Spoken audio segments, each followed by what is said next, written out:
You better believe it, Amanda, and we are happy to be back on the campus of our favorite high school in the state, in the nation, Labette County High School, home of the Labette County Grizzlies, as tonight will mark the first of 4 straight home games for 2 Grizzly teams that have become Burlington exhausted over the last week. Good evening, Grizzly fans, and thank you for tuning in to tonight's Tank Connection pregame show of Labette County Grizzly basketball, as we're about 10 minutes away from the first game of our normal doubleheader, as the Lady Grizzlies and boys will take on the Coffeyville Golden Tornado. Jack Leake, Ian Harlow, happy to be with you on the call, and Lucas Hayward is manning the ship on the YouTube live stream under KLKC Sports. Ian, last week was the infamous Burlington Invitational, where both our squads went 1-2 on the 3-day stretch of games. I talked to Coach Vollmer down by the scores table.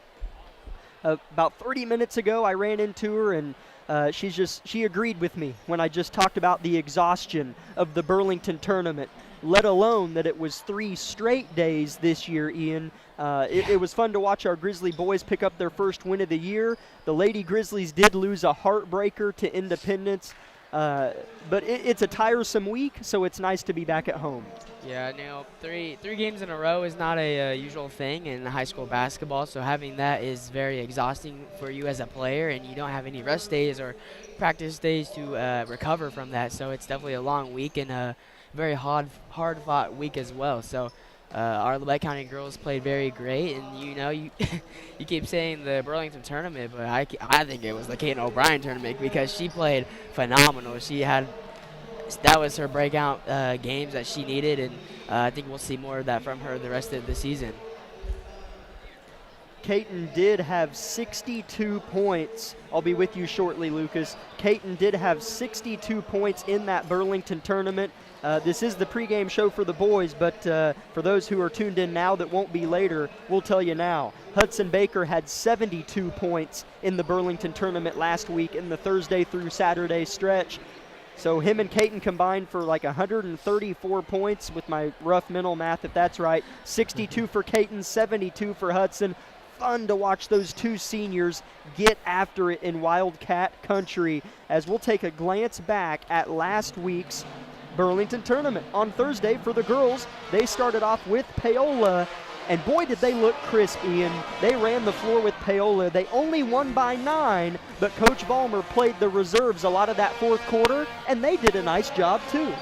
Yeah, we only won by 9 points, but going off the box score, yes, we won by 9, but in reality, we won by a lot more because we got a lot of good people off the bench and good minutes off the bench. Like you said, the reserves played a lot of good minutes, and they got to show their talent off and what they can do on the basketball court, and that's really what Vollmer wanted to see from them, and they got that opportunity against Paola with that good win, and we were up by quite a few points, so why not throw them in there, give them their chance, and show the coach what you can do, and that's what they did, and they played phenomenal through and through the game, and there was no high-scoring leader there. There was just all-around good basketball, good team chemistry that game. It was a really good team win.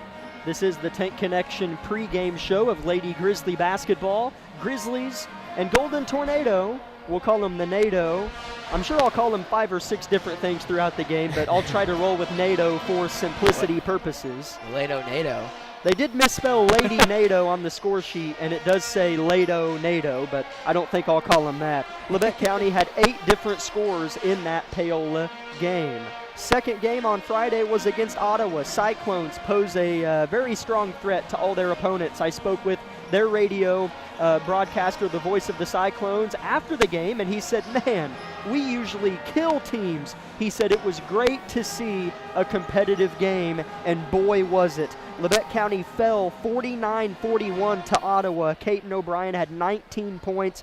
14 of those came in the second half. Her sister Landry had 10. Those two combined for 29 of Labette County's 41 points against Ottawa. And that game really was a lot of fun. And in the third quarter, Labette County was outscored 16-9. So the third quarter really told a lot of that tale against Ottawa, where Labette County fell by 8. And then we move on to Saturday. which little did we know going in would be the most hurtful one of all, as that was nothing short of a heartbreaker as Labette County trailed. I don't remember how bad the deficit got as we played Independence, the Lady Bulldogs, who have Tion Johnson back, played really strong against us, particularly in that first half and into the third quarter, Ian. And Labette County was down 9-10 points forever. And then Independence got tight, got nervous, they were anxiety-stricken, and Caton O'Brien started picking pockets.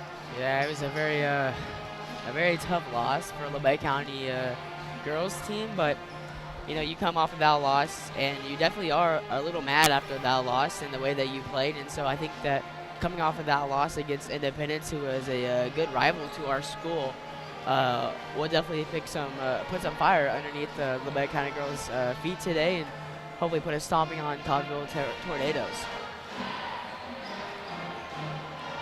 Caton O'Brien did have 32 of those points against Independence. Labette County outscored the Bulldogs 24-12 in that fourth and final quarter. And I know we lost. Labette County had a good shot at the buzzer to try to win it. Sorry, I don't know what all you said, Ian. I was helping out Lucas over here. I didn't say much. Okay, no, that's all right. But I encourage you, go back and watch maybe the fourth quarter. We had some problems with the internet, so catch what you can of the end of that game against Indy, just because it was a fun broadcast, a fun game, but we did come up shy. So if you don't like to go back and watch losses, don't. But boy, did they play so hard against Independence. But tonight they are taking on the Lady NATO from Coffeyville, and we have a bit of a surprise announcement for you that we will have after our first break of our pregame show in 1 minute. This is Lady Grizzly Basketball on KLKC.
Both teams warming up on the hardwood before us. This is the Tank Connection pregame show of Lady Grizzly Basketball. I'm Jack Leake.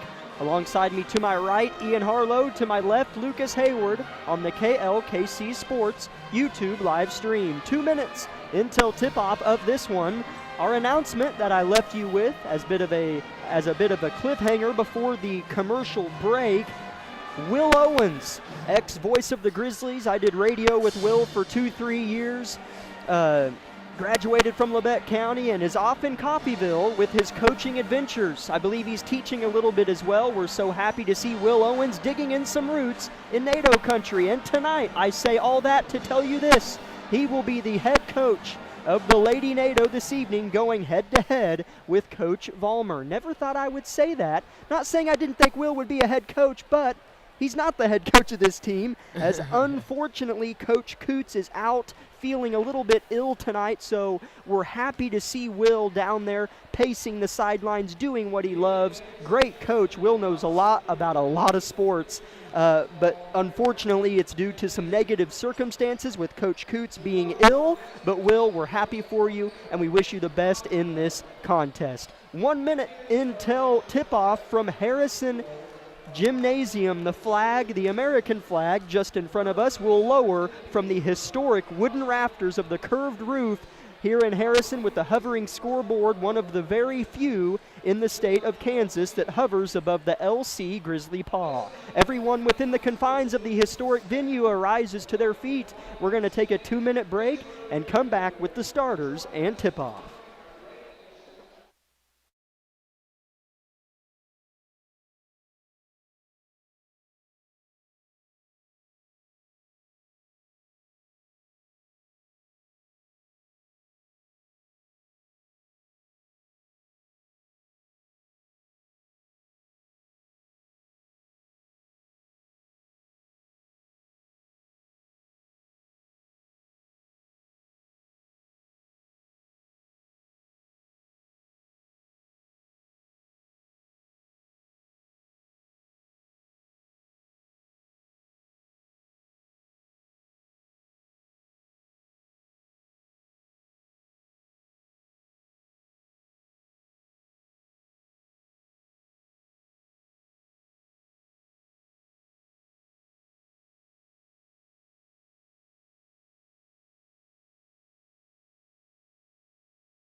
Starters are being named off by the PA announcer before us. Randy Blackwell's golden pipes are booming throughout Harrison Gymnasium as we'll go ahead and kick it off with the Lady NATO, the visitors. Starting tonight for Coffeyville under the direction of head coach Will Owens this evening, filling in for Coach Coots. Number 1, a 5'5" sophomore, Kaylin Karen.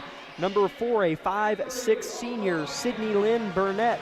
Number 10, a 5'6" sophomore, Aaron Lopez. Number 20, a 5'7" junior, Brooklyn White. And number 24, a 5'7" junior, Taylor Karen. No, you are not mistaken if you remember a lot of those names. Coffeyville almost got us on the road last year. In fact, I should have looked back before I said that. They might have beat us. I don't particularly remember how last year's game on the road went, but it was close. Head coach for Coffeyville, Will Owens. Starters for the Grizzlies, number 10, a 5'6" senior, Katen O'Brien. Number 11, a 5'7" senior, Nevaeh Jones. Number 22, a 5'5" senior, Addison Rexwinkle. Number 23, a 5'8" junior, Landry O'Brien. And number 33, the 5th spot that's been interchanging for Coach Vollmer, is a 5'9" junior, Kinsley Boss. Tip-off in 30 seconds. This is Grizzly basketball.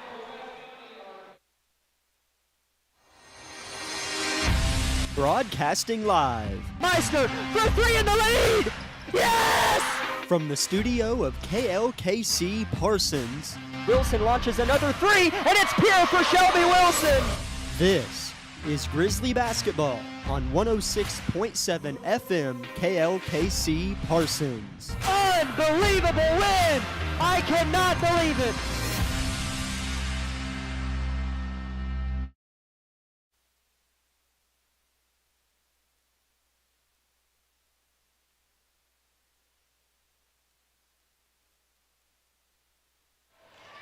Labette County wins the opening tip, and Katen O'Brien gets to the bucket and scores it for 2. 2-0, good guys here very early. Landry O'Brien with the steal. Labette County looking to go up 2 possessions within the first 2 possessions of the game. Yeah, really good job by Ken O'Brien. getting to the rim and leaving off where she started in that Burlington tournament and scoring right away for Labette County. Nevaeh Jones, right wing, dumped down Kinsley, one-on-one underneath with Karen. Dribble handoff at the top. Caton to her sister Landry. Back down Kinsley, faces, head fakes, and double dribbles. Turnover, Labette County. Just a really good stop by Coffeyville there, playing really great defense on Labette County. Lynn Burnett with the ball, heaves it deep and well over the head of the intended target, White, and it tumbles to Labette County's cheer squad. Turnover, Coffeyville now. Coffeyville in their road black uniforms with gold trim and I think a dark purple numbers on the front and back. Labette County in their home whites. Caton O'Brien dribble handoff. Jones looks to get downhill and she'll drop to her knees and lose the ball off of her lower extremities. Turnover, Labette County. 3 straight turnovers for both these teams combined. Yeah, just kind of being careless with the ball right now. And Labette County's kind of playing a little quick for Coffeyville's defense. It's a little slower, but they do get in front of Labette County as Ken O'Brien just gets a takeaway from Coffeyville's inbounds play, and then will draw the foul right after she misses her lay-in and tries to get her own rebound, but Coffeyville is in there getting the rebound, and then Caton goes for the ball and gets a foul.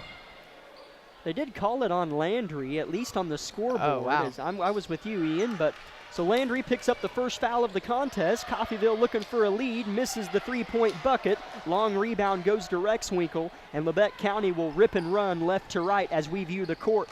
Caton gets on the hip of her defender. High side is Lopez. Landry with a cradle and drive, nothing there, she'll kick it. Labette working it around the clock. Jones with a baseline drive, and good defense by Lynn Burnett. Strips it out of bounds, but it will stay with Labette County. As there's already a substitution for Labette County, as Allie Martin will check in for Kinsley Boss. That's pretty early in the game to be subbing already. But obviously, Balmer didn't like something she saw. 6:14 left in the first quarter. 2-0 Labette County. Landry wants a right wing three. Misses it off the front of the rim, barely. Long outlet pass for Coffeyville. Lopez, left-hand layup, miss. Rebound tipped about. Nevaeh hits the deck, finds Landry. Good effort by Jones. O'Brien left to right, crosses half court, gets in the paint. Turn, kick, Jones wants a three-point shot. Short, dies off the front of the rim. Rebound goes to Karen. Not a bad shot at all by Nevaeh Jones there, just a little short on her shot. Coach Owens of Coffeyville calls in the play. Point guard for this possession is Karen. Labette County in a man-to-man. Good spacing this time offensively by Coffeyville on their first true attempt in the half-court set. Losing the ball is Karen, but she gets it back and gives it to her sister. Underneath, missing the lay-in and put back, but drawing a foul is Taylor Karen, and she'll head to the line for a pair of free throws. Yeah, it's not boxing out there and getting rebounds kind of hurt Labette County as she got her second chance shot and went up with it. And then drew the foul and got to the line, and hoping that she doesn't beat us here on the line, but free throws are free throws and they're free for a reason as she makes her first free throw attempt. Foul goes on Addison Rexwinkle, Labette County's second team foul. Coffeyville yet to commit a crime. Rexwinkle will check out for Aubrey Boss. Second free throw is short and missed by Karen. And a very nice effort on the rebound by White is an ill attempt, however, and goes out of bounds. Labette County quickly getting the ball inbounds after a missed free throw. Caton O'Brien already got across half court, and now they slow it down. Labette County loves playing quick basketball, and if their opponent is quick with them or plays good defense, it's tough for us to score. O'Brien misses a runner, but a nice effort from Martin results in Labette County maintaining possession of the rock. 2-1 Labette County, 4:50 left in the first quarter. Caton O'Brien with the ball, right wing. Landry at the top, fakes right. She'll head that way, pull up, dump down pass to Martin, goes out, but it's saved by Allie into the hands of Karen. It's Kaylin Karen with it. She'll pull up and have her three-point shot blocked from behind by Allie Martin. Labette County quickly the other way. Very few stoppages of play. And I couldn't even finish that sentence before we have one. It's a foul on Coffeyville, their first as a team. Yeah, Labette County just feels like they're playing very sped up right now and just need to take a calm, good offensive possession and get things under control and find a good look. And kind of seems like they're being a little careless with the ball and being sped up and just need to slow down real quick. Landry O'Brien will drive baseline and then retreat. Good baseline defense by White. Nevaeh Jones at the top wearing red athletic tape around her left wrist. Caton with a drive, a great no-look pass to Aubrey Boss, and her shot is blocked out of bounds by White. You know, sometimes, Ian, Labette County has a fantastic defense that's very aggressive. But Coffeyville, sometimes when you know your opponent has good defense, you come into the game a little nervous. Yes. Seems like Labette County is a little hesitant, and, you know, they watch film all the time, and they know how teams play after watching, but it's never like anything when you actually play them in person. 3:55 first quarter, low scoring affair, 2-1 Labette County. Both teams a little careless on offense. Caton O'Brien with the drive, her pass intercepted by Taylor Karen. She's played well, she'll go right to left, dribble off her foot, Martin fighting, still fighting, ball pops free from the two jerseys on the floor, and Labette County has it. Sloppy play here in Altamont. Landry, uncontested three-point basket, off short to the right, rebound Coffeyville, foul on Aubrey Boss going the other way. Labette County has had a lot of opportunities to score the ball. They just haven't been able to capitalize on them. And it looks like Labette County will retreat into a half-court press, and two substitutions will come in for Labette County. Addison Rexwinkle and Kinsley Boss will check in for Landry O'Brien and Aubrey Boss. Kaylin Karen for Coffeyville came back in for Aaron Lopez. Also in the game for Coffeyville is Olivia Ransom in the game for the first time tonight. She'll get it across half court to White. Here's a drive from Lynn Burnett. Her shot off the glass is missed. Rebound fought for in the corner. Coming away with it is Ransom. Coffeyville maintains. A pull-up from 15 is strong. High rebound falls into the palms of Caton O'Brien, who has it stripped away by Lynn Burnett. And the ball goes out of bounds into the arms of the official, and it'll be Labette County ball after it went off of Lynn Burnett's arm.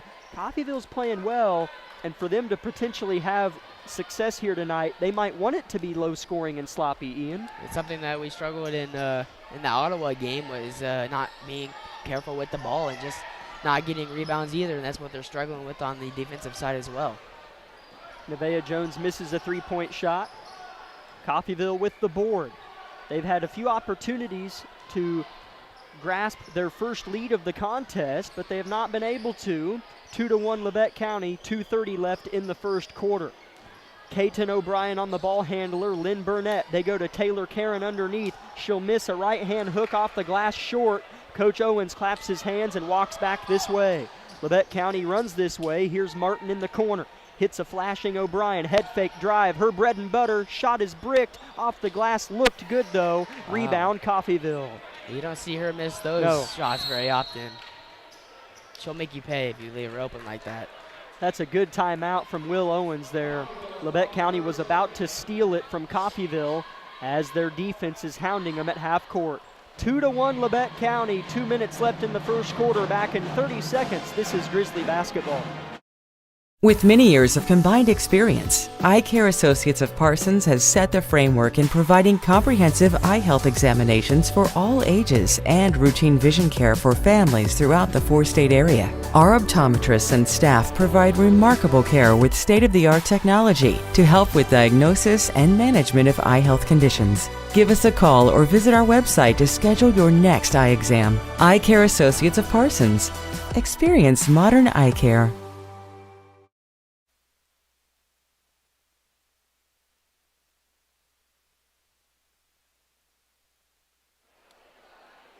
It'll be Coffeyville basketball out of the Coach Owens timeout. In for head coach Tyler Coots tonight is Will Owens. And the clock ticks past the 2-minute mark in the first stanza. We'll see what Coffeyville has situated out of the break. First timeout called from either coach of the contest. Only 4 total fouls by each team has been called in this first quarter. Little floater is put up and missed by Karen, but the putback is good by Lopez, and Coffeyville has their first lead of the night. I thought maybe that was White that got that put back on that. I couldn't really tell. Traveling on this end of the hardwood is Kinsley Boss, and Coffeyville will have the ball and some momentum, up 3-2. Like I said earlier, just playing very sped up right now for Labette County and need to slow down. They will call that most of the time. Addison arm barring her defender. That'll be her second and the team's fourth. So one more foul on Labette County, and Coffeyville is shooting free throws for the next minute or so. Libby Poole will check in for Addison Rexwingle. And something that I noticed in this game is they're letting them play a little bit more. And something that we saw in the Burlington tournament was there's a lot of travels in it. Yeah. Watching this game, it seems like some of these should be travels after watching that Burlington tournament and all those referees calling those travel calls. Not saying it's right or wrong, but referee crews definitely vary in how they call a game as you travel some of these regions away. Labette County does get a rebound off of a Coffeyville miss. Peyton O'Brien was huge last week for Labette County, 62 points on the Burlington tournament. Now to Landry, now Aubrey, her shot's blocked. Rebound Taylor Karen. She's been a handful for our bigs underneath Ian. She's been very aggressive and big down there like she's supposed to be, and she's done her job very, very well, and it's been difficult for us to score. 50 seconds left, first quarter, 3-2 Coffeyville. You heard me correctly. Ransom with it. One hand bounce pass, Lopez in the corner, stripped by Poole, but she gets it back. Ransom in the corner, drives, shoots, misses, backside rebound, put back, good, and Aaron Lopez has 4 points. Surprisingly, Labette County's been struggling to score the ball right now as there's a foul committed by Coffeyville. Number one, I'm pretty sure, that is Karen picking up her first foul of the ball game.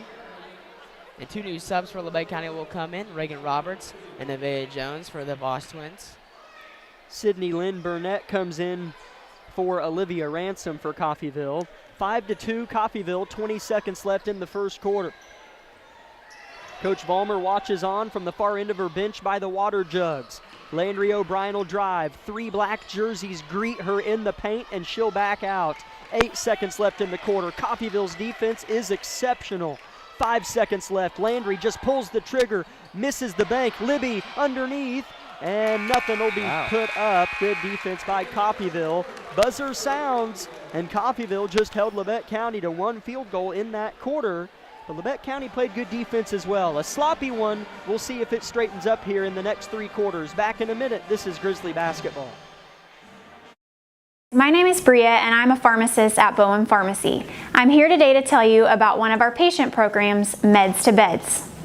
Bowen Pharmacy South is located in the medical office building at Labette Health.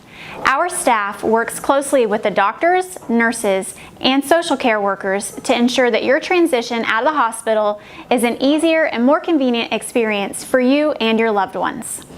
If you are having inpatient or outpatient surgery, we will get your medications directly from your doctor and deliver them right to your hospital bed.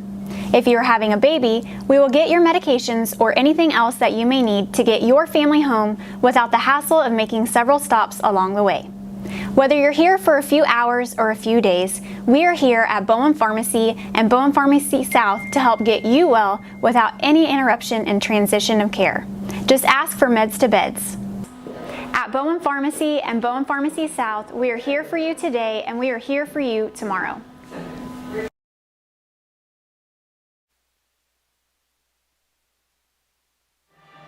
A few businesses we'd like to thank quickly here: Labette Community College, Forbes Hoffman Funeral Homes, Clemens Insurance Agency, and Labette Health. Thank you for making our jobs possible. We'll get to the rest of our sponsors at the next opportunity.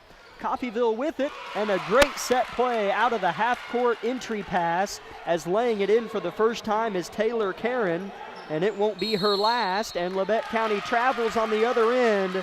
And the Lady NATO have more than momentum at this point, only lead by 5, but boy, is this a low-scoring game. Yeah, low-scoring game, and just Labette County has been playing a lot of sloppy basketball right now. That should have been out of bounds on Kate O'Brien, but Coffeyville will get the ball back and just trot down the court with pressure from the O'Brien girls. Boy, Caton will not stop. as she's going to force a jump ball and give possession to Labette County. What you just saw is what we saw for about half the fourth quarter against Independence a week ago tomorrow at Burlington, where she was a big reason why Labette County got back in that game against Independence. Just hounding at the ball relentlessly was the senior. Here's a dump down from Roberts to Landry, who misses and is fouled. She hits the deck hard. I think that's on Taylor Karen. She's been the biggest issue for Labette County. Yeah. The junior Taylor Karen has been phenomenal for Coffeyville, and she's caused a lot of problems for us, and we can't get any shots or anything down in the post to go for us because she's always there causing a problem for Labette County. They do get the foul on Kaylin Karen, her second. Labette County nearly saves it from a backcourt violation. They need a bucket. Landry tries to provide, misses a three-point basket strong, and Lopez heaves it to Ransom. Right in front of Labette County's student section, she'll pull it. Down and out, the three-pointer goes. Rebound, Katen O'Brien, and a foul on Coffeyville going the other way, and Coach Owens puts both index fingers on his temples and looks at Karen and says, just think. That's her first. That is Taylor Karen. Really good defense by Labette County so far. Just nothing is falling for them on the offensive side. Still trying to get things to work. Landry will drive, good find. Jones wants a three-point shot and gets a three-point shot. Cuts the NATO lead to 2, and Jones has Labette County's first field goal of the second quarter. 6:40 left in the second quarter, and a travel on Ransom, and Labette County will have the ball back. Just what Labette County needed, a really big shot from Nevaeh Jones, and then forcing a travel and a turnover for Labette County, and then so hopefully on the offensive side can capitalize on that turnover and get some points out of it.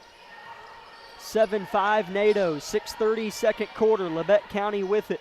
Libby Poole far side, hits Jones at the top, head fakes on a three, pulls it, drives, shoots, and is fouled. We'll see if it was on the floor or not, as I think it'll be underneath. It will be, but that will be Coffeyville's third team foul of the young second quarter, and the second on Olivia Ransom. Allie Martin will check in for Libby Poole. Katen O'Brien to throw it in. Two screens are set. Inbounds it goes to Jones. Here's a set play. O'Brien for the lead. Gets the lead. Nothing but nylon for Katen O'Brien. And Coffeyville calls a full timeout. 8-7 Lady Grizzlies on a 6-0 run off 2 3-point baskets. We'll be back in 30 seconds. This is Lady Grizzly basketball. Life is about movement, and the human body is like any high-performance machine. When miles add up, parts wear down, and that's when pain begins, and here's where it ends. At Labette Health, our nationally recognized orthopedic and sports medicine surgeons use advanced techniques to reduce recovery times and relieve pain for miles to come.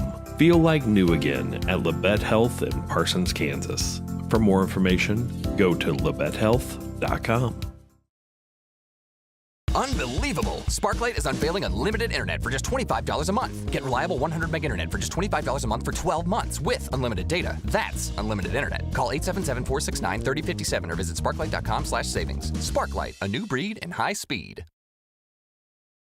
Sponsors we'd like to thank include Woodworth Enterprises, Carson Wall Funeral Homes, Commercial Bank, Eye Care Associates of Parsons, Labette Bank, Bartlett Co-op, Labette Center for Mental Health Services, and SEK Orthopedics, Doctors Mosier and Meister. Coffeyville to throw it in, Taylor Karen, the inbounder. She can run the baseline, takes a few steps to the east, and throws it in. Wow, Katen O'Brien just has every hand on the ball, always tipping it or always getting a steal. Karen pulls up from the free throw line, but is called for a travel prior to the release. And Labette County will have the ball back, looking to add to their 6-0 run with 6 minutes left in the first half. And I'll credit Coffeyville for their amazing defense that they've been playing on us so far, with us only having 8 points in this first and second quarter combined so far, and so just playing really great ball right now. as a jump ball will be put up from the referee, and it will go Coffeyville's ball off of a drive-in from Landry O'Brien, as Coffeyville had 2 people around her, and this got the takeaway. Coffeyville will give it right back as they were trying to break Labette County's press, and they didn't help themselves as that far baseline acted as a third defender, and they kept throwing it along that red baseline, and sure enough, it went out of bounds on the second pass. Labette County has it back, 5:40, first half, up by 1. Landry hits a cutting Martin, better look, kick out Jones, wants her second 3, misses it to the left, hits the rim twice. Rebound Jaden Davis in the game for Labette County. She'll step out of bounds. Coffeyville possession. Davis came in against Independence and helped match Johnson's size a little for the Bulldogs and did good things. Yeah, she played really, really great minutes for Labette County, and that's what we need in this ball game so far. Get down there, get a big post player down there, and cause some disruption. Taylor Karen, an uncontested floater is missed. Boy, the junior barely missed that floater. Here's a good pass. Martin hangs in the air, and her layup that wasn't forceful somehow sticks on the backboard as she barely hit it or shot it, and it wedged perfectly between the glass and the rim. It'll stay with Labette County, but it was a nice look ahead to Martin. Yeah, not a bad look at all really great pass from Landry O'Brien, and then just a difficult shot for Allie Martin as she sensed Karen behind her about to come and reject her. Jones at the volleyball stripe, heels are right on it. Caton right wing, wants a 3, and it's bottoms. Caton O'Brien rips the cords, and Labette County goes up 4. You know, you just never can keep Caton open. Either she'll hit you from the outside and make a 3 in your face, or she'll drive in on you and make a tough layup and make it, or go to the line. She's always scoring and getting opportunities for Labette County. Her second 3 of the game, 11-7. Labette County now in front. 2-3 zone look for Coach Vollmer. Taylor Karen open 3, airballs it deep, pinballs about, and White has it, and she'll throw it away. It'll be Labette County ball.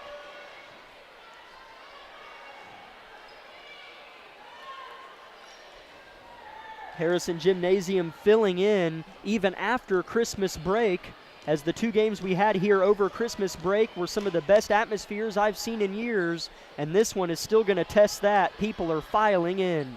Davis underneath to Martin, kicks it out to O'Brien, right in front of Coffeyville's bench, holds the ball above her head and gives it to Landry. Dump down Davis, and she'll lose it out off of Taylor Karen. I thought it went off of Davis's hip or so. Yeah, I think I may agree with Coach Owens here. Yeah. Looked like it might have bumped off Davis. Landry's left open for 3, misses it in the corner. Rebound, far side, Lynn Burnett, and she'll fall down.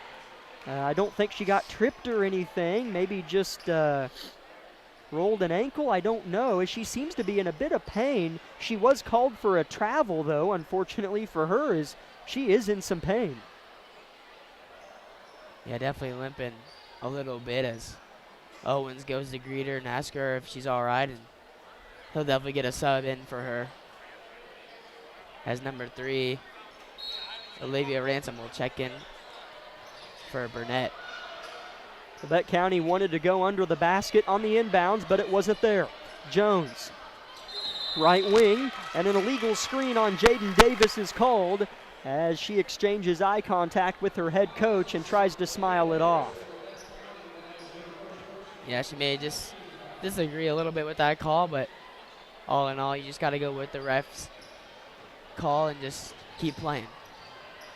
Labette County will get a steal. I believe it was Landry, got her left paw on the play. Up ahead to Jones, and then stripping it from Nevaeh is White, but her foot was out of bounds. Will stay with the team in white. That's Labette County, as Kinsley Boss will check in for Allie Martin. You know, one thing Coffeyville's really great at is always having good hands down in the post, always stripping us away. We're not very careful when it comes to the post plays. Nevaeh wanted a three-point basket but pulled it belt high, and it was saved by Jaden Davis into the hands of Coffeyville. They receive a gift, but Landry gets a block, but they'll call it a foul as O'Brien immediately put both palms on her forehead in disbelief of the whistle. That'll send Coffeyville to the line looking for their first points in a long time. 3.5 minutes left in the first half. Definitely an iffy call right there, as Lopez will miss her first free throw attempt, and Aubrey Boss and Libby Poole will check into the ball game for Landry O'Brien and Jaden Davis. So really great minutes by both of those players, and just hoping to carry on the offensive threat to carry the game on as Lopez makes her second free throw. She has 5 of Coffeyville's 8. Underneath, Aubrey Boss was wide open but missed the handle, somehow cradled the ball and found Jones in the corner, who was subsequently fouled on a take. And that'll be 2 free throws for Nevaeh Jones. That'll be the 4th team foul on Coffeyville, Labette County with 3. And by the way, that previous foul on Landry was her second. As Ian said, she came out. And that will be the 3rd on, or was that on Olivia Ransom? This is the 3rd on Kaylin Karen. Okay. As she will exit the ball game, as number 23, Kiara Jennings, will come in for her.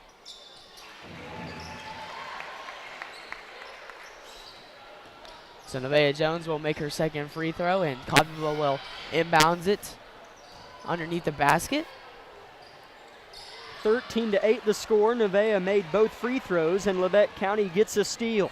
They're looking to really bust it open a little, only up 5, but it feels like they have momentum, and then they nearly throw it away, and Libby Poole traveled. Oh, wow. No, timeout. Oh, it was a timeout? It looked like she shuffled her feet before the pass, but they're going to give Coach Vollmer a 30-second timeout. Still sloppy play, but I'm going to credit Coffeyville for that, as their defensive pressure has been quite firm. They only trail by 5. Back in 30 seconds, this is Grizzly basketball.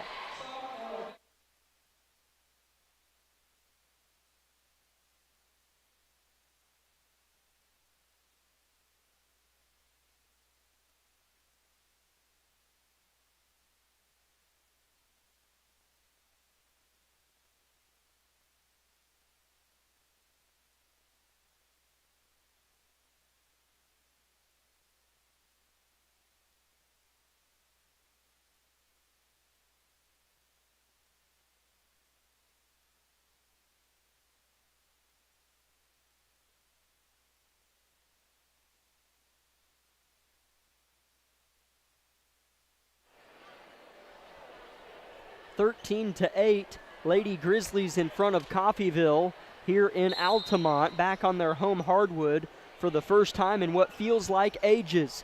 Ball goes in. Nevaeh Jones has it on the left wing. Ransom on her. Their point guard, Karen, on the bench with 3 fouls. Lopez gets a steal, and then O'Brien pokes it out of her possession, and it goes out of bounds.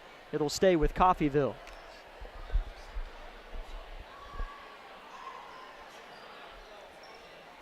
Labette County just needs to keep playing good defense right now and keep pressure on Coffeyville, as it has been a difficult time for them scoring. And just, never mind, just take away what I said. Jennings goes to the rim and makes a nice layup for Coffeyville. Kiara Jennings coming off the bench tonight, only in the game for a few minutes and already has a couple points. It's a 3-point game, and it felt like Labette was more in control than maybe they were.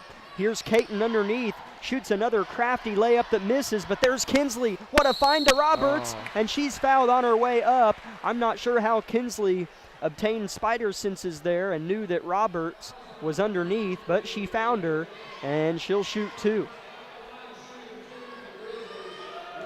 Yeah, just a lot of good second chance shots and offensive rebounds for Labette County, as Reagan Roberts' first free throw attempt rolls around the rim and decides to go out.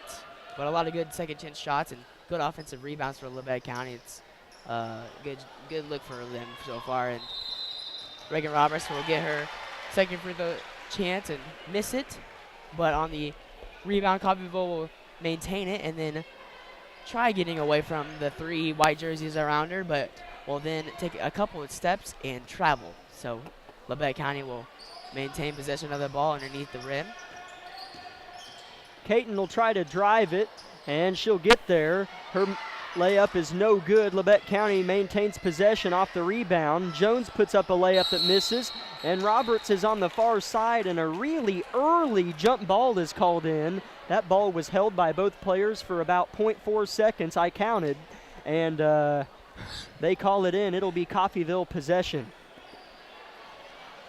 Yeah, just Labette County had chances and just couldn't capitalize on any of them. Had a couple of times where they could have scored the ball, just come away with 0 points on our side.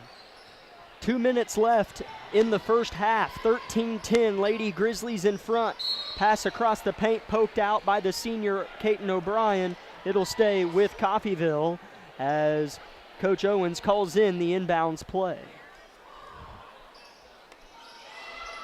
Ball goes in. It's a dump down underneath to White. Well read by Labette County, and they say the Grizzlies didn't touch it. It just went through White's hands, and Labette County will have the basketball. This next minute 40 won't determine the game no matter who has a spurt or if anybody does, Ian. But in a low-scoring game, if you can get a couple buckets before half, it can be advantageous. Yeah, I can definitely get you some momentum going into halftime as Labette County will just lose control of the ball, and it'll go Coffeyville ball underneath the basket. As a couple Grizzlies will check into the ball game. I think Allie Martin checked in as well as Jaden Davis. Ball is in for Coffeyville. Ransom having to play big minutes with Karen on the bench with 3 fouls. Puts up a rushed floater, hits the deck hard, no foul. Rebound Labette County as Allie Martin and Jaden Davis are in the game. We'll see if Labette tries to punch it to their centers. 13-10 Grizzlies, minute 7 left in the half. Here's a cutting Roberts, loses it off her fingertips, out of bounds. Both teams trying to hold the door open for their opposition, but neither team wanting to step through it. Just a lot of tough offensive possessions for Labette County so far, and just cannot capitalize on anything that's been given to them. 3-point shot in the corner is airballed deep by Jennings. And Labette County with the rebound and a 3-point lead. O'Brien at the foot of the LC Grizzly paw, 40 seconds. Here's a backdoor to Martin, catches it on the block. The refs missed a travel there.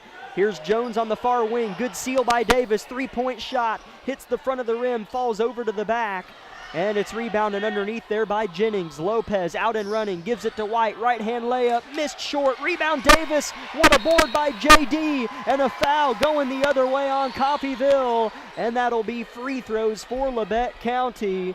That was a big rebound by Davis, and a foul on Coffeyville as the ref doesn't see the foul count, and Caton O'Brien puts up 2 fingers, and then he looks at the scoreboard, and we will walk this way.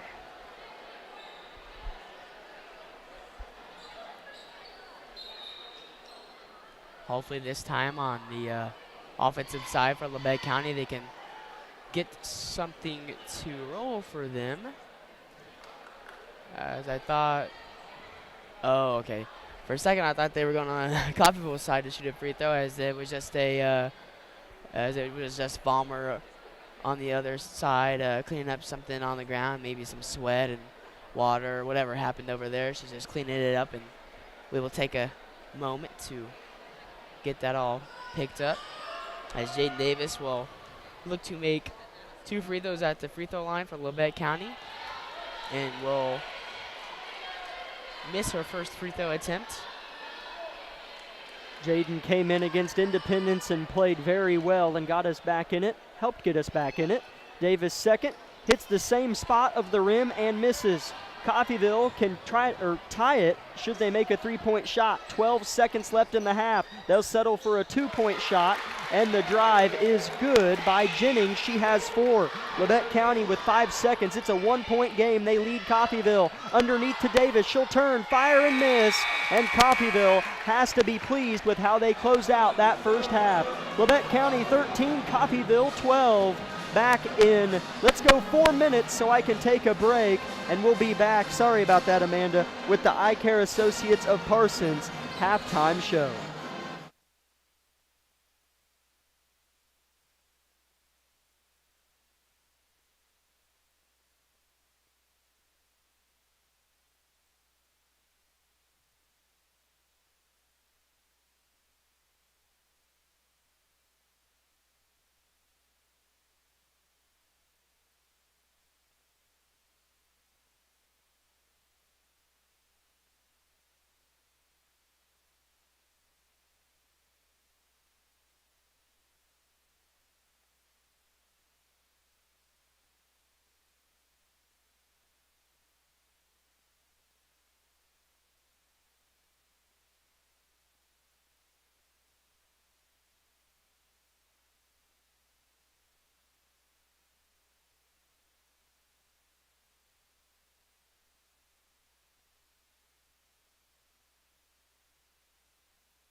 The Labette County Band filling the atmosphere here inside Harrison Gymnasium, home of the Grizzlies. A very healthy environment at that, as the chairback seats behind us look filled from my point of view, and the old bleachers on the far side filled in as well. A few chinks in the corners, but that's pretty normal 13-12 at halftime. Lady Grizzlies in front of Coffeyville, as all the Grizzly fans as well as Coffeyville fans in here are just kind of anxiously watching this one, because typically sloppy games, you know, the team that goes on a run first and goes up 8 or 9 might win it. So, Ian, we'll see who that team is in the second half. And at this point, I don't know if I could take a good guess. Yeah, absolutely correct there. I mean, it's been sloppy on both sides of the court. And, you know, you said it earlier, give credit to Coffeyville for playing great defense and just putting a lot of pressure on Labette County here in this ball game. And it's been a difficult time for us scoring on the offensive side, and the defense, our defense has been playing pretty good. It just there's been holes that Coffeyville has found, and they've capitalized on that. And yeah, we've had many opportunities on the offensive side. We just haven't capitalized on that yet. So I think it, like you said, it comes down to whoever's going to go on a run first and take that momentum throughout the whole entire game and just capitalize off of those opportunities. And we just gotta find something to get us on a roll, and it's just gonna come down to the first team who does that. This is the Eye Care Associates of Parsons halftime show of Labette County Lady Grizzly basketball. First half stats for you. Caton O'Brien had 8 of Labette County's 13 points, and Nevaeh Jones had the other 5. Labette County hit 3 3-point buckets in that second quarter, 2 for Caton and 1 for Nevaeh. For Coffeyville, 3 unique scores for the NATO, 5 for Lopez, 4 for Jennings off the bench, all in that second quarter, and 2 for Taylor Karen. Their starting point guard, Kaylin Karen, the sophomore, picked up her 3rd personal foul midway through that second quarter, and Coffeyville, Coach Owen sat her for the rest of that second quarter. At the end of the first quarter, it was 5-2 Coffeyville, and then Labette County outscored the NATO 11-7 in that second quarter, giving us our halftime score of 13-12 Labette County. The rest of our sponsors for tonight's game, and as always, our Community National Bank, Tank Connection, Wood Insurance Center, USD 506, the Corner Store of Altamont, and Olson Ace Hardware. As you can hear the buzzer sounding in the background, 3 minutes until the beginning of the third quarter. We'll take a 30-second break and come back with the rest of our Eye Care Associates of Parsons halftime show.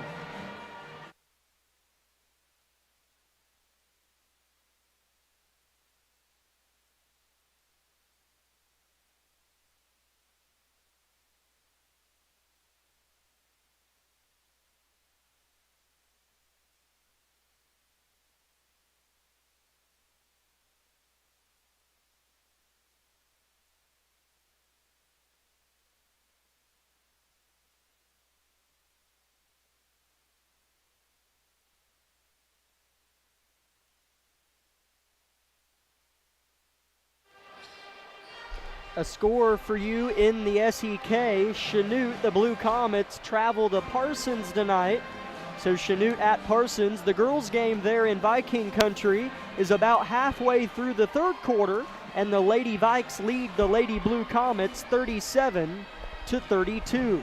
So good games throughout the SEK, Ian. All these teams, anyone can beat anyone and anyone can lose to anybody. I'm sure there's teams that might disagree with that, but that's just kind of my lazy way of saying it.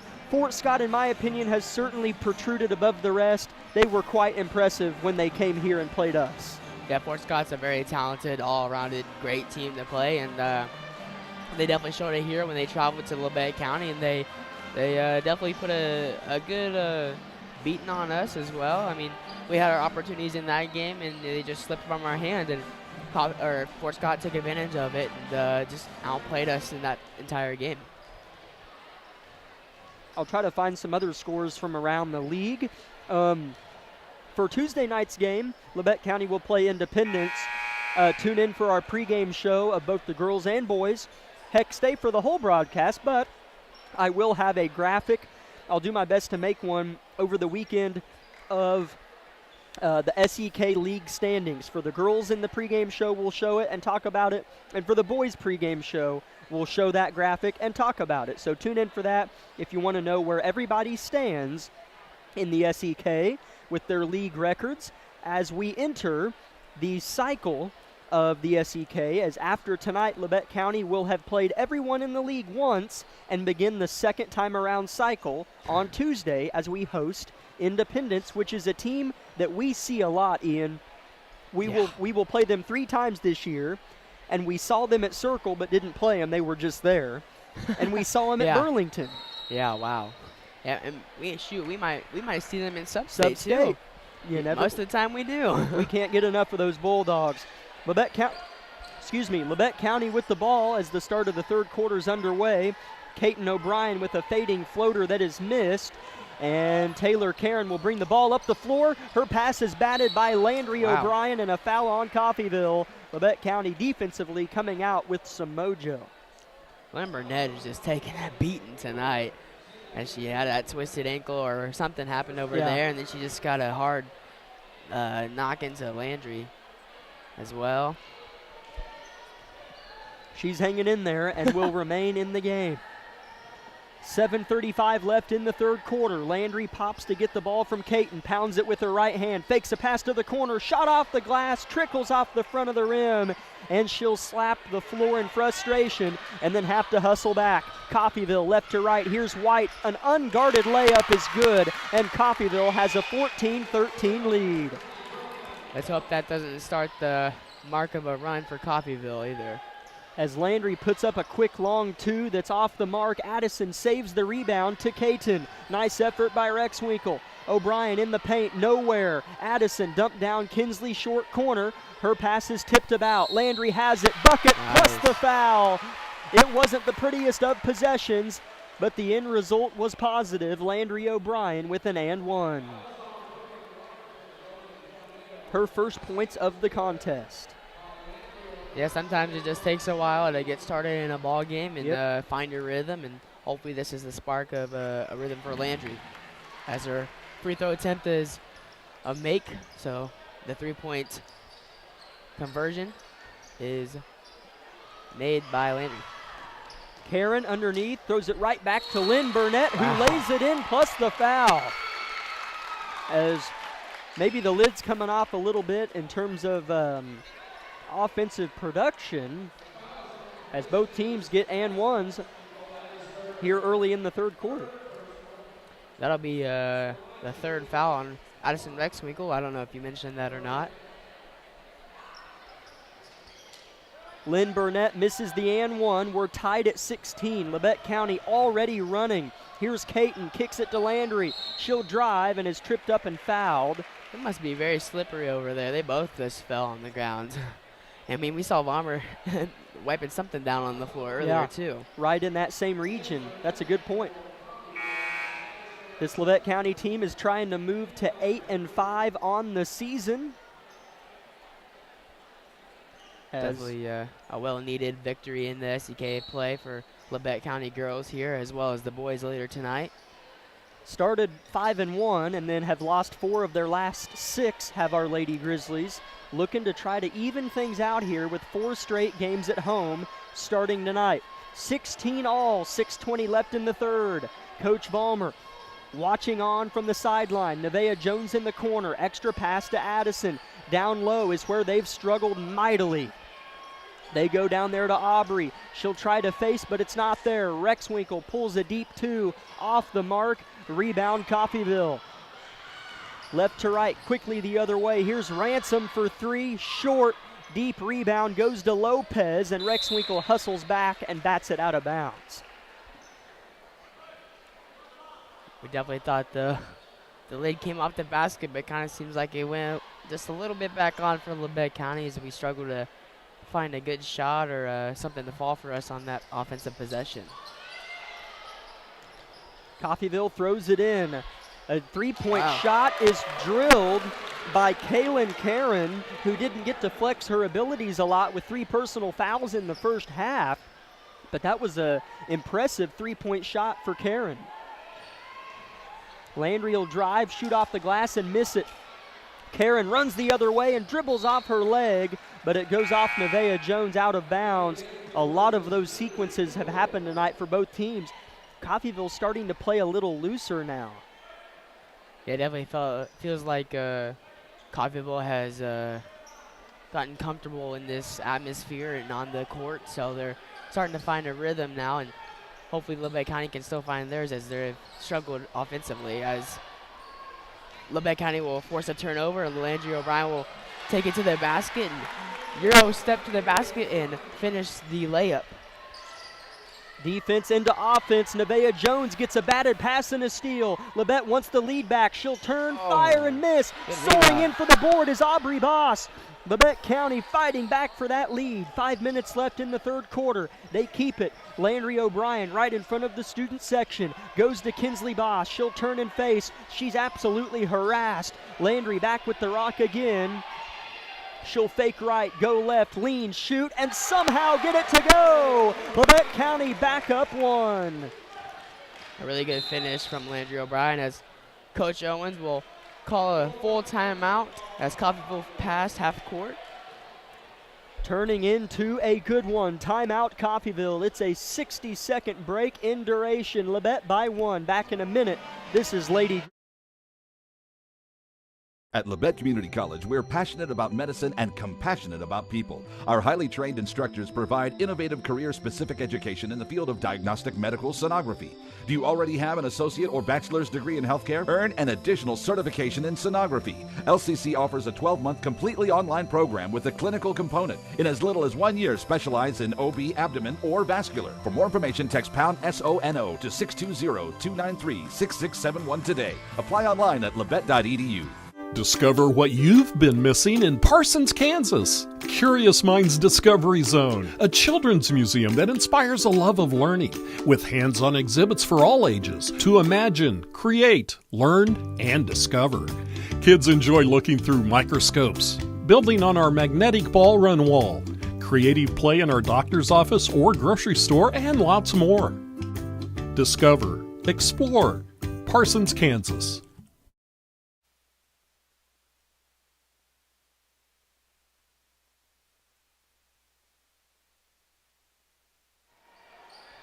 Fresh out of the Coffeyville timeout. Lady NATO have the ball and is fouled by Landry O'Brien. That's her third, matching their point guard, Kaylin Karen, for 3 as they're on each other. As that's 2 team fouls on Labette, 3 on Coffeyville with 4:30 left in the third quarter. Karen looked good a couple possessions ago on the 3-point bucket, gives it to Lopez, who misses hers. Rebound Kinsley Boss. Landry is fouled by Lopez, and now the whistles are picking up a little bit. Each team, or no, sorry, that's the 4th team foul on Coffeyville. Yeah, it may have been a little bit of a shy thing for the referees in the first half, but definitely blowing the whistles in the second half so far and making it a good ball game. Coffeyville did come into our house last year on senior night and beat Labette County, whereas the Lady Grizzlies went on the road and beat them at their place. So we will see what holds true this evening. Labette County by a point, 4 minutes left in the third. Kaiten O'Brien has been held in check in this quarter. Her sister Landry has all 7 of our points. Landry will drive in traffic off the glass, miss it, but her own putback is good off the glass. She has all 9 of Labette County's third quarter points. Yeah, definitely a slow start for her in the first half, but definitely getting her feet planted in the second half and making a mark. Nevaeh defending Ransom, the ball handler, gives it off to Kaylin Karen, to Taylor Karen underneath, misses the right-hand hook, and a foul going the other way on Coffeyville. Karen was fighting for the board a little too much for the referee's liking, and that is 5 team fouls on Coffeyville. But because it was an offensive foul, I'm not sure if we shoot free throws or not. Or maybe we do. Okay. Yep, looks like we do in fact go and shoot free throws, as I do believe Libby Poole checked in for Landry O'Brien, or was Libby already in? I'm not for sure on that. I'm pretty sure Libby checked in for Landry. I could be wrong. I can't help you with that. Actually, Libby's at the free throw line, so probably not. I'm not for sure. As Libby Poole will miss her first free throw attempt. This is a pretty big deal because Labette County only has 2 team fouls. As Libby misses both, the long rebound goes to Caton, though. Wow. Labette County with a present from Coffeyville. Christmas was a month ago. Here's Jones at the left elbow, and a foul on Coffeyville. Oh, yeah, a lot more fouls this second half. And I'm not complaining at all because it's Labette County's favor so far. It was a very long rebound as Poole bricked the free throw. Those are hard to rebound sometimes. So it's Nevaeh at the line shooting 2. The first one is good. As Lynn Burnett will check into the game for Taylor Karen. 23-19 Labette County with 3:23 left in the third quarter. A nearly packed Harrison watches Nevaeh make both free throws, and Labette County's lead is 5, which feels like more than 5 because it's been so low scoring. As Nevaeh will get a steal, rips it out of the grasp of Lopez, but then, or it's Jennings, sorry. Jennings gets it back, and then Coach Owens calls a timeout wisely. Savoring every possession is important when you're on the road and in a low-scoring game. We'll be back in 30 seconds. Lady Grizzlies up by 5.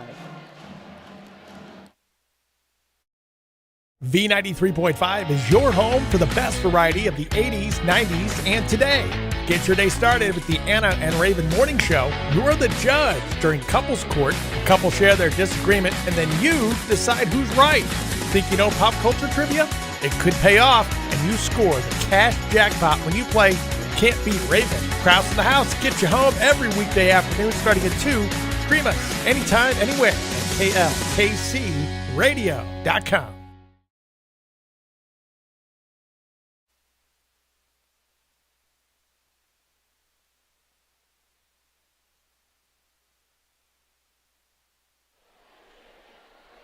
(24-19) Labette County in front of Coffeyville in our ladies contest. 3:15 left in the third quarter. Lynn Burnett back in the game, throws a rifle that's through the hands of Lopez and then off the chest of Boss and right back to herself. And then a foul is called as, boy, that was a quarterback pass from Lynn Burnett to Lopez. That would have went right through my small chest as it went right through the hands of Lopez. Yeah, if I'm Aubrey Boss there, and I don't expect a pass like that either coming my way as Lopez makes her first free throw, and Landry O'Brien will check into the ball game for Libby Poole. First free throw is good for Lopez. She'll get one more. She's played well tonight. That's her 6th point, and she hits both and now has 7. Yeah, a lot of players have been at the free throw line, and some have been able to contribute to their team, and some haven't. Aubrey Boss with a nice, strong move, misses the layup off the feed from O'Brien, and a foul on Labette County ensues momentarily after that. And 2 big free throws there for Lopez on the other possession for Coffeyville. Gets Labette County's lead down to 3, and now they have the ball back. Reagan Roberts will check into the ball game for Aubrey Boss.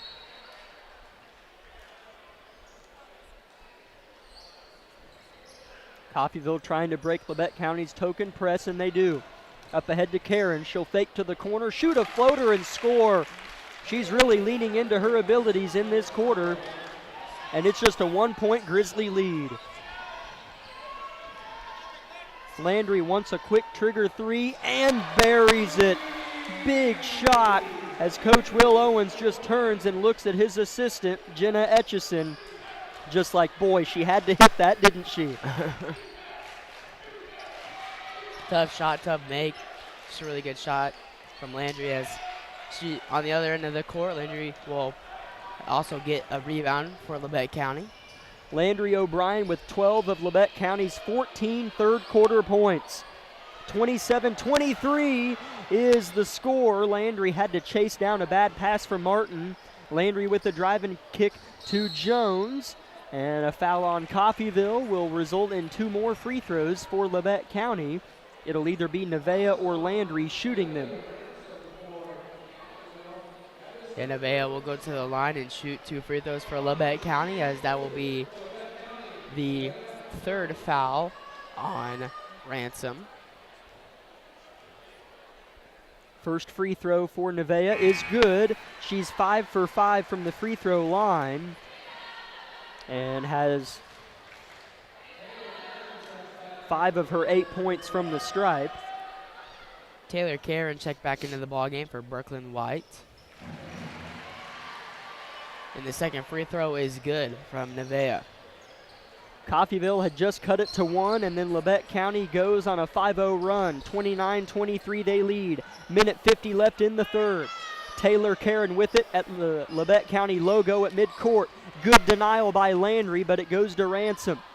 Karen at the top of the key to Lopez, left wing. She'll drive, get in the red paint, miss a floater. Rebound Roberts, great board by Reagan. She'll try to clear space and heave it ahead to Landry. Right to left they go. Good pass across the paint to Martin, who lays it in for a couple, and Labette County goes up 8, their largest lead of the game. Yeah, you said it yourself in the post or halftime show. Whoever goes on the run is just hold that thought real quick. Coffeyville will throw it out of bounds as they look for a post down and just kind of threw it over the head, and Labette County will inbounds it on the Coffeyville side. The fans who have gotten here in the last 30 minutes must have been listening to the halftime show on the radio when I said the corners were empty, because now the corner on the far side is just about full. Let them know what spots are open so when they get here they know where to go. Oh, this place is packed right now. 50 seconds left in the third quarter, and Labette County's fouled again, and 2 more free throws are coming to try to balloon this thing up to a 10-point lead, but Reagan has struggled from the line as she's 0 for 2 tonight. It is Roberts. First free throw is short and then off to the right. White will check in for Coffeyville. We'll see who she gets. She gets Ransom. Roberts tries to split the pair and does. That really big free throws from Roberts there as she makes one of them at least, and that was really good for us. As I do believe Landry O'Brien will pick up her 4th foul of the ball game. And the 5th team foul for Labette County. Yes. So 2 free shots for Taylor Karen are coming, as she might have been a point of emphasis in the halftime locker room, as she wasn't, hurting us as much from scoring as she hits the first free throw. That's her, just her 4th point of the game. But just her presence was really impacting our ability to operate in the paint. And in the second half, we've kind of focused more on her as she hits both free throws. Libby Poole did check into the ball game for Landry as she did pick up her 4th foul. So looking for Libby to make some big moves down in the post or even out in the arc, making any shots that she can make to help contribute to the lead. O'Brien with a left-hand drive is body bumped and fouled. Wasn't the most egregious of body bumps, but they do call it, as it'll be 2 free throws for Caton. There's been a lot of those in the third quarter for Labette County. This will be free throws 10 and 11 as she misses her first. As Ransom will check into the ball game for Lynn Burnett of Coffeyville. One more free throw for Caton, who had 8 points in the first half and has still yet to score in the second. Wow. As Allie Martin might have just had a big-time play. Did they call it off of Coffeyville? They did. As Allie, off the missed free throw from O'Brien, saved it off of Karen, and it'll stay with Labette County. Here's a big swing if Caton hits it, and she missed the 3-point bucket. Would have been a big swing there in the scoring margin. Ransom will drive, flip one up that misses. Rebound Nevaeh Jones with 13 ticks left in the third quarter. Labette County leads 32-25. Caton wastes no time, gets to the rack, and is called for a travel. Yeah, I thought one of the 3 sorts would have happened there, a foul, travel, or even a jump ball. Kiara Jennings will check back in for Olivia Ransom with 8.3 seconds left in the third quarter. Boy, if Coffeyville could even draw a foul or something here and go the length of the floor, that'd be big for them. Allie Martin with nice hands. The clock runs. 4 seconds. Coffeyville maintains. Karen for three. Misses it strong. Tipped about, and White is fouled going up. As I figured Coffeyville might get a look or two, as 8.3 seconds is eternity, and White is going to have to shoot 2 free throws as the band isn't quite aware of what's going on, as they're still playing while White's at the line. Kind of an awkward situation. Yeah, no, Wassler saw that and he told him no more. Oh, he knows what's going on. That's White missed her first free throw attempt. Second free throw for White is missed as well. Can be hard to shoot at the line when nobody else is there, as she was on an island by herself. 32-25 is how we will end the third quarter. Coffeyville still posing a threat here in Altamont. Back in a minute with Grizzly basketball.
(32-25) Labette County, with the help of Landry O'Brien, gets out to a 7-point lead. Ian, Coffeyville will have the ball to start the fourth quarter. What did you see in that last 8 minutes of play?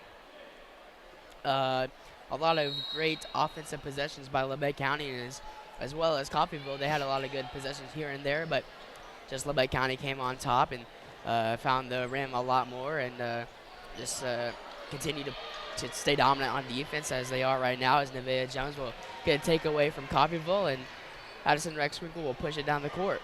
Here's Martin underneath on the whip from Jaden Davis, back in the game for Coach Vollmer. Big stop for Labette County to open the fourth and final stanza. Jones will cut away from the ball that Rexwinkle holds within her possession, but nothing is there. They'll work it around the horn. Jones with it. Coming to get it is Caton at the top of the key. A lot of moving parts on this offensive possession as Rexwinkle threw it to the backside of Jones. She wasn't paying attention. Coffeyville the other way. A jump stop, a pull up for Lopez is good, and we are right back at a 5-point game. Labette County wanting to run. O'Brien already nearly to the paint, has it stripped and stolen. Lynn Burnett. Here's Karen up ahead, nobody to beat, and she'll bounce pass it off of Kaylin Karen's knee, and it'll be Labette County ball. As fortunate for Labette County, Taylor Karen threw that pass as she should have just shot it. Yeah, definitely, like you said, should have just shot it, but elected to pass, and Addison Rexwinkle was there to kind of intercept it and cause some misunderstanding between those two, and it just kind of bounced off her knee and out of bounds. 6:50 left in the game. Coffeyville has been stingy. That's the word I would use here after the Labette County had Tuesday night off. I'm not sure if Coffeyville did or not. I would assume they did, as they had a 3-day tournament last week as well. A lot of teams did, in fact. Rexwinkle underneath, catches it in traffic, and is fouled going up, and will shoot two. The whistles haven't helped Coffeyville. I'm not saying they're right or wrong, but they certainly have not assisted Coffeyville in their ability to try to come back and tie or take the lead. Yeah, maybe just Labette County has been a little bit more aggressive than Coffeyville has been in this second half so far. So looking to stay aggressive and go to the free throw line a lot more in this fourth quarter, as Addison Rexwinkle will make her first free throw attempt, extending the lead out to 6. That's Addison's first point of the game. Make that 2. The lead back to 7 for Labette County. They've shot free throws fairly well in the second half. Coffeyville gets across the press. Ransom in the corner with the basketball. Fakes a pass. Hoist a 3 that misses. And Jaden Davis with a strong board. Rexwinkle, long pass. It's on the money to Jones. Left-hand runner is missed. And her putback is caught by herself. Wow. And then she'll bank it in for 2. She wasn't quite sure what she wanted to do, but that was a great pass from Rexwinkle. Yeah, I don't know how she got that rebound, nor got the points up. Allie Martin gets a steal. Here's Caton up the floor, hacked and fouled going up, and Labette County can go up 11 if Caton makes both free throws with 5:50 left in the game.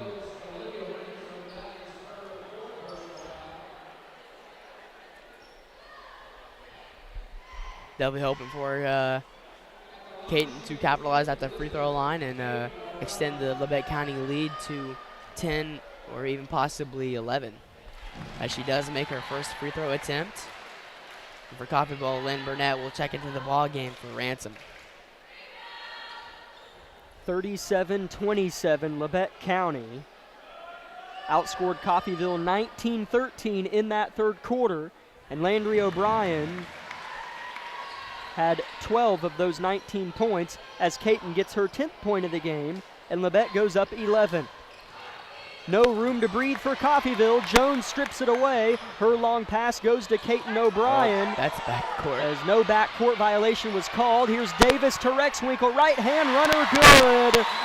40-27, Labette County in front. Coffeyville getting the other way in the paint. Right hand layup is good for Taylor Karen, and she's up to 6 points now. Definitely good response from Coffeyville there. 3-point shot for Jones, rattles in and out. The backboard is still shaking as Caton gets the board, goes up and is fouled. 2 free throws for Caton are coming up yet again as she elected not to kick it out but reward herself with 2 free throws.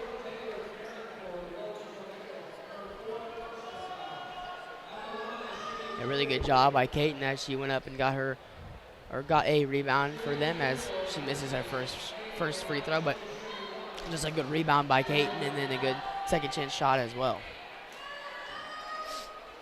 5:07 left in the game. Caton misses the second. It thought about it. Jaden Davis gets her hand in the effort again, and Caton gets the board off the Davis tip, and we have a jump ball, I believe, and it'll stay with Labette County. But boy, does Jaden Davis bring more depth to Labette County's bigs, a different style than the Boss Twins in her own good fashion. She does a lot of good things. Yeah, she's a really good ball player and just a really big factor for the post play as well. And she can beat you mid-range or even down in the pace where she's very dominant at. Davis throws it to O'Brien in traffic, and a jump ball I think should be the call, and it is, and it'll be Coffeyville possession. 2 Lady NATOs check in. It's Jennings and Ransom for Lynn Burnett and White.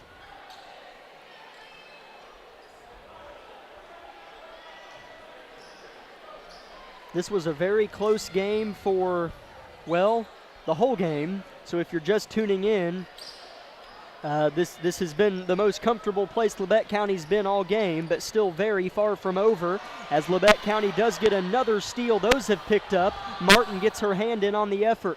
Rexwinkle with an extra pass to Jones as nothing was there in transition. As Davis is called for a travel, she tried to force up a shot that was well defended. As Landry O'Brien will check into the ball game for Nevaeh Jones.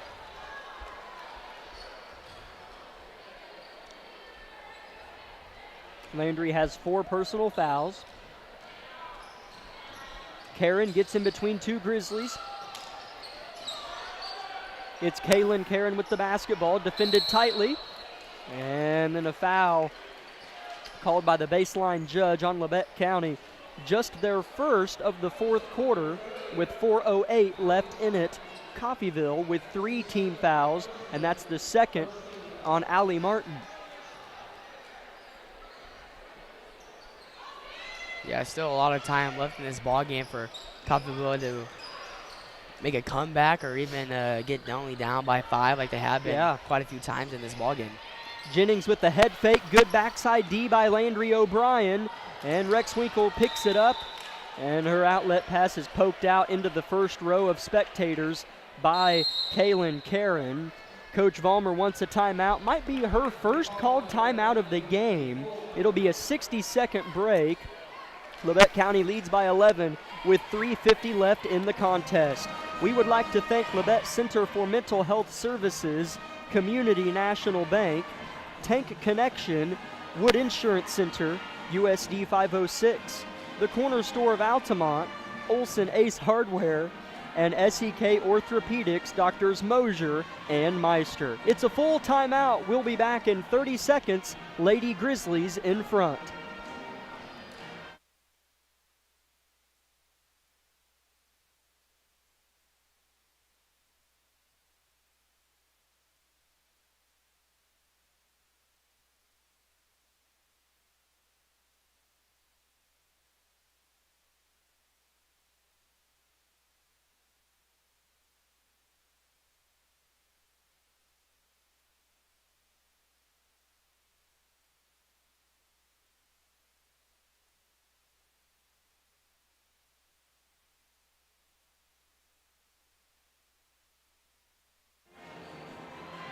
(40-29).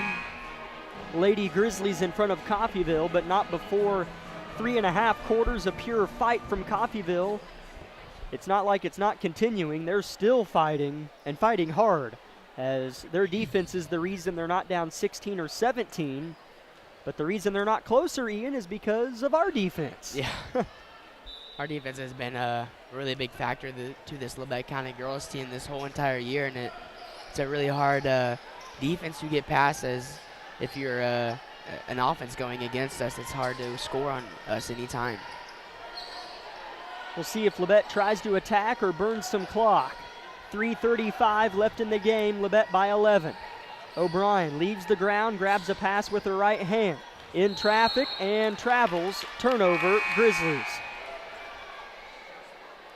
Reagan Roberts will check into the ball game for Jaden Davis. So really good minutes by Jaden there, as she was a really big factor for us down in the post, like I said earlier, and caused a lot of problems for Coffeyville. 3:20 left in the game now. Labette on the defensive end. Karen will let a 3 fly, miss it short. Rebound goes to the right elbow to Roberts. Labette wants blood. Rexwinkle pass across the paint, off the tips. The fingertips of Landry, as I was trying to see. I thought it was off of Landry, but I thought it was too, but he called Coffeyville instead of Landry, so it'll maintain Labette County's ball. Ball goes in. Kaiten O'Brien in the corner. Reverses the ball to Roberts. Her 3 is off the glass and no good. Landry sticking with it, pokes an outlet pass out, but Coffeyville will keep possession. A reminder that you can download a V93 app, which is through KLKC, on the App Store. I don't know about Android. You can look, but you can download the KLKC app. In the App Store, it's called V93, and you can listen anywhere. Here's White with it for Coffeyville, has it stripped by Kaiten O'Brien. She still wants to move quickly, and then Coach Vollmer says pump the brakes a little bit with 2:40 left in the game. Yeah, she really likes moving up and down the court and pushing the pace and going really quick, so really smart call by Vollmer there to tell her to slow down.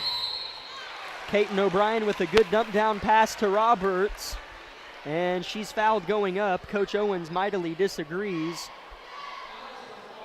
I'm not so sure I don't agree with him. That was pretty straight up defense. But 2 free throws for Reagan Roberts is the result, with 2.5 minutes left to try to get Labette County up to a 13-point lead, and 12 is the best she can do after she misses the first. Nevaeh Jones will check in for Allie Martin. Reagan 1 for 5 from the line.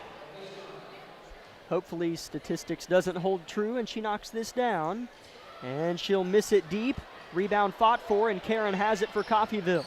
Lopez finds White on the far side, picks her dribble up and gives it back to Lopez, who has 9 points, leading the way for Coffeyville. 2:15 left now. Karen pulls the trigger on a three. The bank is no good. Ransom with a board. Roberts closes out on her, and Ransom forced to kick it back out behind the three-point line. Kaylin Karen kicks it to Ransom. She'll let a three fly, and it went down and out. Karen with a putback. It's good. And Coach Owens of Coffeyville wants a full timeout, I believe, as Coffeyville gets back within 9. It is a 60-second break. We'll be back in a minute with the final minute and 50 seconds of Lady Grizzly. My name is Bria, and I'm a pharmacist at Bowen Pharmacy. I'm here today to tell you about one of our patient programs, Meds to Beds. Bowen Pharmacy South is located in the medical office building at Labette Health. Our staff works closely with the doctors, nurses, and social care workers to ensure that your transition out of the hospital is an easier and more convenient experience for you and your loved ones. If you are having inpatient or outpatient surgery, we will get your medications directly from your doctor and deliver them right to your hospital bed. If you are having a baby, we will get your medications or anything else that you may need to get your family home without the hassle of making several stops along the way. Whether you're here for a few hours or a few days, we are here at Bowen Pharmacy and Bowen Pharmacy South to help get you well without any interruption in transition of care. Just ask for Meds to Beds. At Bowen Pharmacy and Bowen Pharmacy South, we are here for you today and we are here for you tomorrow.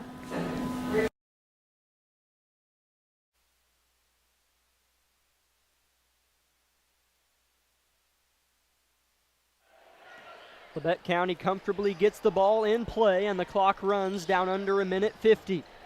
They lead Coffeyville by 9 as Jaden Davis gets her name in the scorebook with her first bucket off the feed from Addison Rexwinkle. Yeah, really good pass inside to Jaden Davis, and just a really good finish by her as well. I like when teams continue to take what they're given rather than just burn clock. Yes. As here's White missing a left-hand layup. Rebound Labette County as they lead by 11 with a minute 20 left in the ball. Landry once more gets to the rim and turns it over. That was a little forced. Here comes Coffeyville. Navigating traffic is Lopez. Throws it into the foot of Kaiten O'Brien. And let's see who has it. It's Kaylin Karen, and she'll throw it away. Boy, was that kind of sloppy, as Kaiten O'Brien is out ahead of everyone. Now Karen catches up to her, and she misses the lay-in. And it'll stay with Labette County off the tip out. But I Karen, thought maybe Kaiten could maybe hit that out. Lynn Burnett will check in for Coffeyville. She'll get Ransom.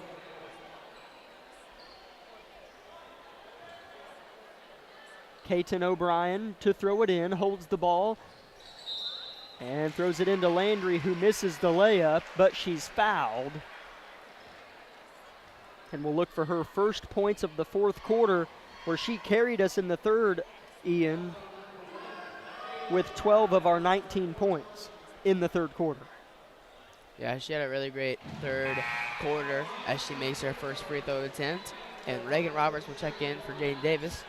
But yeah, she had a really great third quarter as the offense has kind of slowed down in the fourth quarter so far, but still had enough points just to stay ahead and keep pressure on Coffeyville. She misses the second, and then Labette County's efforts defensively continue to be in effect as they force another Coffeyville turnover, as a new Lady NATO in the game is Aubriana Noblet, a 5'6" senior. Will maybe have to wait to check in now, as Noblet will wait for the next dead ball to come into the game. 47 seconds left in the contest. Labette County up by 12, 43-31. Playing in front of a nearly packed Harrison Gymnasium, Coach Vollmer wants a timeout, probably her last one of the contest. Coffeyville's out of timeouts. Coach Vollmer still has 2 left. 43-31, Labette County in front, 37 seconds left. Back in 30 seconds with Grizzly basketball. At Labette Community College, we're passionate about medicine and compassionate about people. Our highly trained instructors provide innovative career-specific education in the field of diagnostic medical sonography. Do you already have an associate or bachelor's degree in healthcare? Earn an additional certification in sonography. LCC offers a 12-month completely online program with a clinical component. In as little as 1 year, specialize in OB, abdomen, or vascular. For more information, text pound SONO to 620-293-6671 today. Apply online at labette.edu.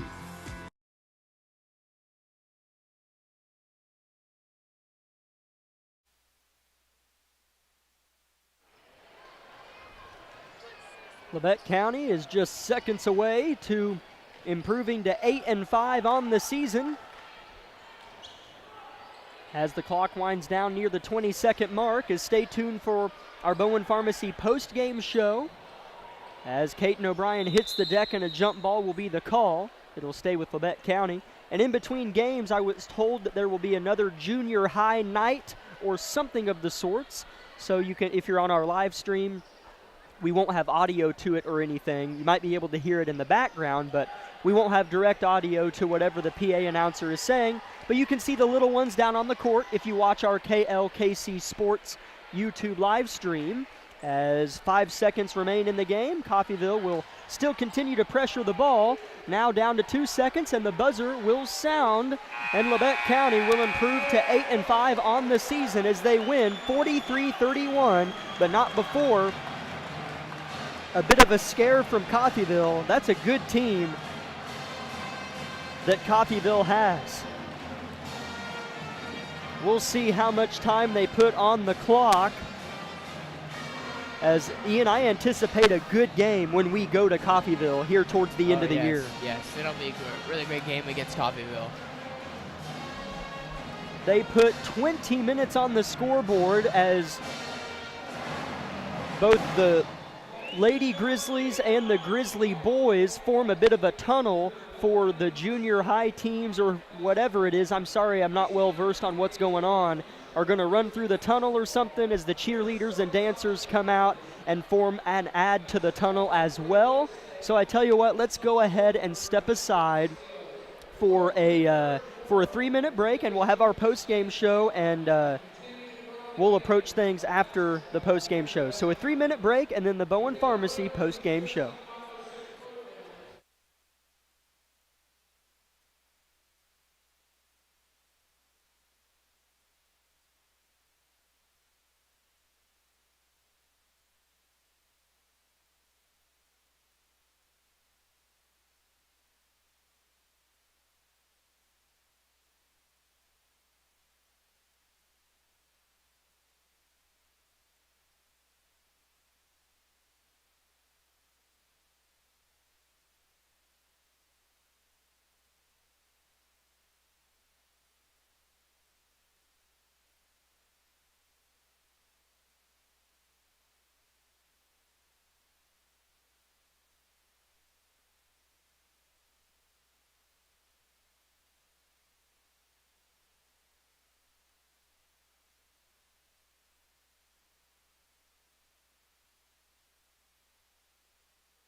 really nice ceremony, I guess, if you will. Maybe too polished of a term for what it was, but it was nice to see the, I believe that's like the Little League squads, Ian, from the surrounding grade schools. Yeah, I'm not for sure.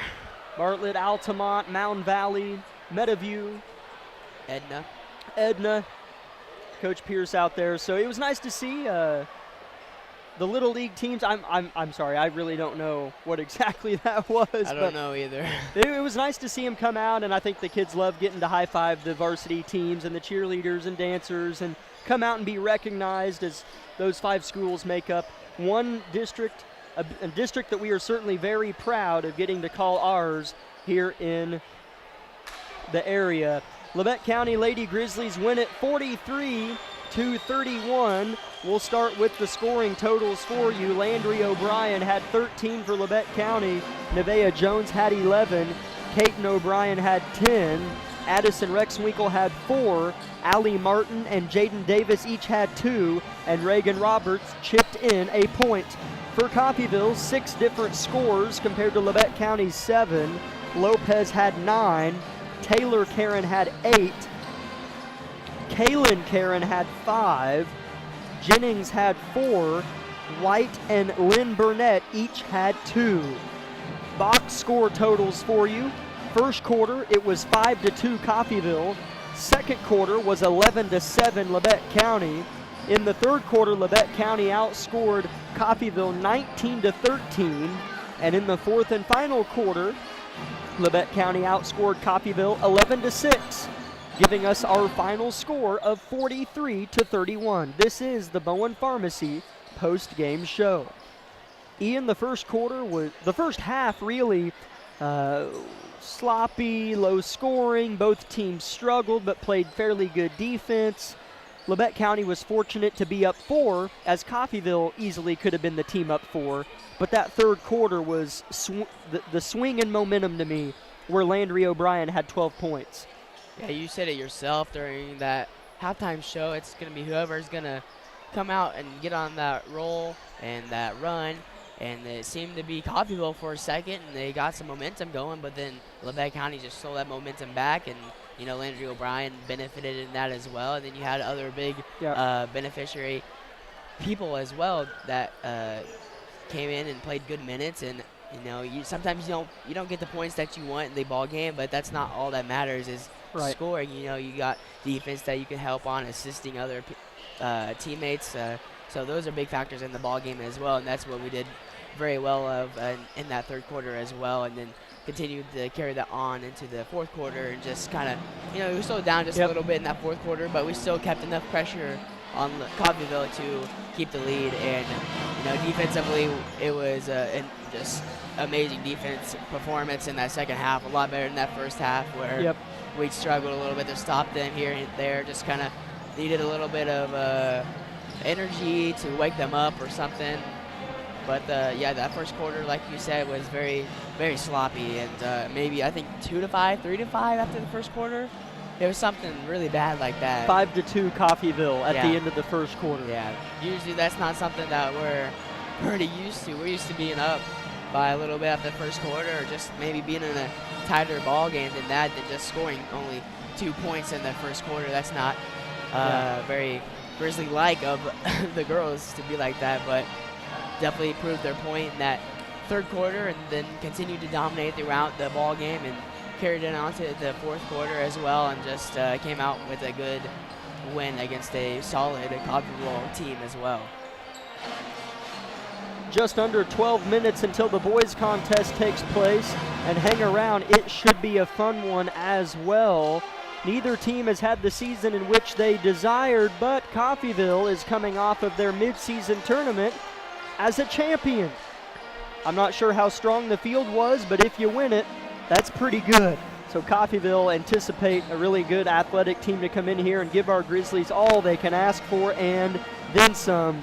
43-31, Lady Grizzlies win it. Ian, you said all the right things. That is exactly how that game went down.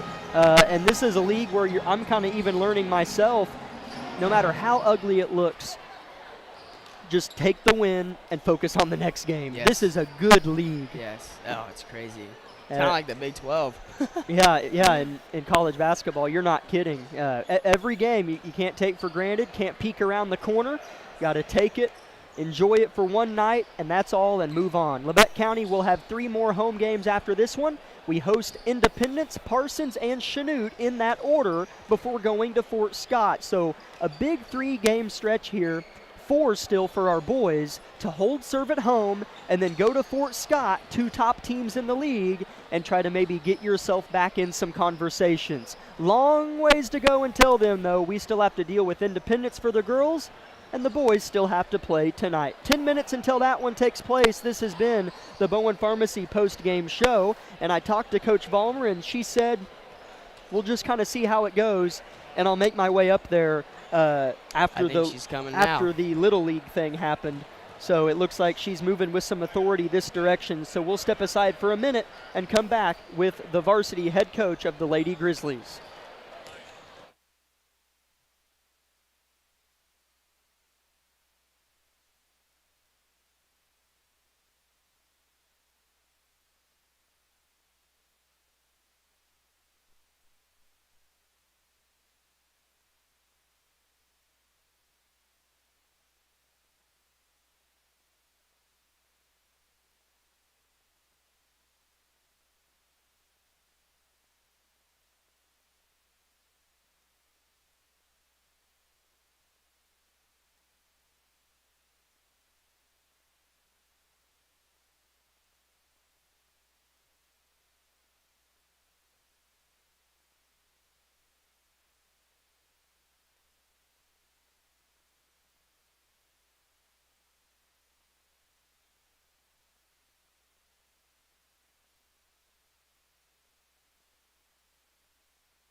Welcome back, Grizzly fans, to the Bowen Pharmacy post-game show, where I'm joined now by Brianna Vollmer, head coach of the victorious Lady Grizzlies.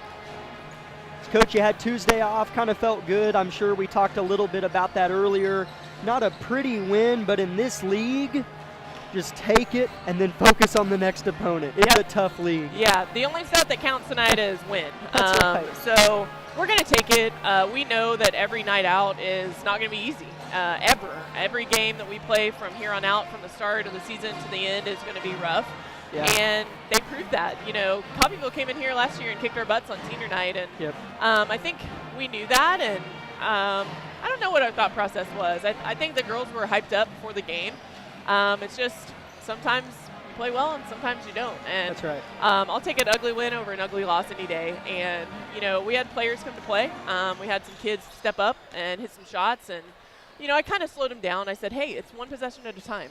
We tend to take things in big chunks at a time, whether it be quarters or 3 or 4 minute stretches, instead of it's one trip at a time. Right. And we did that at halftime, and that's an adjustment we made. And we just got to slow down sometimes. We didn't like the defense they had, and we kind of picked it apart a little bit. We figured out, well, hey, we can get to the rim and get some calls for us. But a win's a win, and we'll take it. Landry O'Brien was a big turning point in that third quarter, where she had 12 of our 19 points in that quarter. To, you know, put yourself up a little bit is in a game like this, an 8-point lead felt like 16, a 4-point lead felt like 8. You know, so talk about that pivotal moment, and heck, grinded for the lead at half. That had to feel good for what it was worth. Yeah, I mean, we scored 2 points in the first quarter. Right. So for us to, you know, get some points on the board, we're going to take that all day long. And we made some adjustments after halftime. You know, we ran some offenses that we're not super used to, but you know, Landry's a big part of that. She's a scoring kid. Kaiten was a big part of that. You know, we all were. We had some different groups than what we normally have on the floor, and I had a ton of kids come off the bench and step up maybe when their teammates were struggling a little bit. And we talked about that and be excited about. We talked about it in the locker room, but be excited for your teammates. You know, they practice just as hard as you do, and when they step on the floor, we're happy for them to be successful. And we had a ton of kids step up and make plays, and they continue to get better every night out, and we're going to take it. You know, we're not necessarily under the weather. We've got some kids that aren't feeling great. Sure. You know, everybody's been sick. Yeah. I think everybody's plagued a little bit. I mean, obviously, Coffeyville's coach was gone tonight. They had some kids sick. And we're going to get healthy. We're going to take this weekend to get healthy. We don't play on Tuesday again, so we're going to take this stretch. We're going to get healthy. We're going to work on some things. We're going to help these kids. And I told them in the locker room, I'm not just going to say, hey, we sucked at this, figure it out. We're Yeah. going to work on some things in practice to fix some stuff, and they're going to come in and get better. Jaden Davis brings a different look to this team on both ends of the floor and does a lot of positive things. Talk about what she provides for the team, both in production as well as coming in for the Boss Twins and Martin, and doing good things for them too. Absolutely. She provides some huge minutes, and I think she kind of had to prove herself a little bit, and she's done that. She's been consistent in practice. She's a big body. She's an explosive body, and she goes and gets some rebounds, and she's an unexpected force that comes off the bench, and you're like, whoa, who is this kid? And we're going to take that all day. And she played really well off the bench. I think she gets some stops. I want her to work on going longer stretches of time and being able to sustain that defensively for us. Mm-hmm. But she's working every day about finishing around the rim, and we're going to take it. That's one of the kids that we're excited for. I thought Livy played some really good minutes for us, and Reagan. So we're excited for those kids, and they're continuing to get better every day. It feels like there's been lumps we've had to endure, coming into tonight, had lost 4 of our last 6 or whatever it was, something like that. But you look back, and now you're 4-2 in the league, have a few games at home, and can maybe try to reset. So, Coach, enjoy another Tuesday off, and keep grinding, keep getting after it. We will. Thank you so much. Thank you, Coach. Appreciate Coach Vollmer coming up, as I'm glad she said that, because all throughout the broadcast I've been saying, they play Indy on Tuesday, as they do get Tuesday off. So those are my apologies. So the game against Independence will be a week from today here at home. 4 minutes until the boys play. We'll be back in 30 seconds with the Tank Connection pregame show for the boys contest.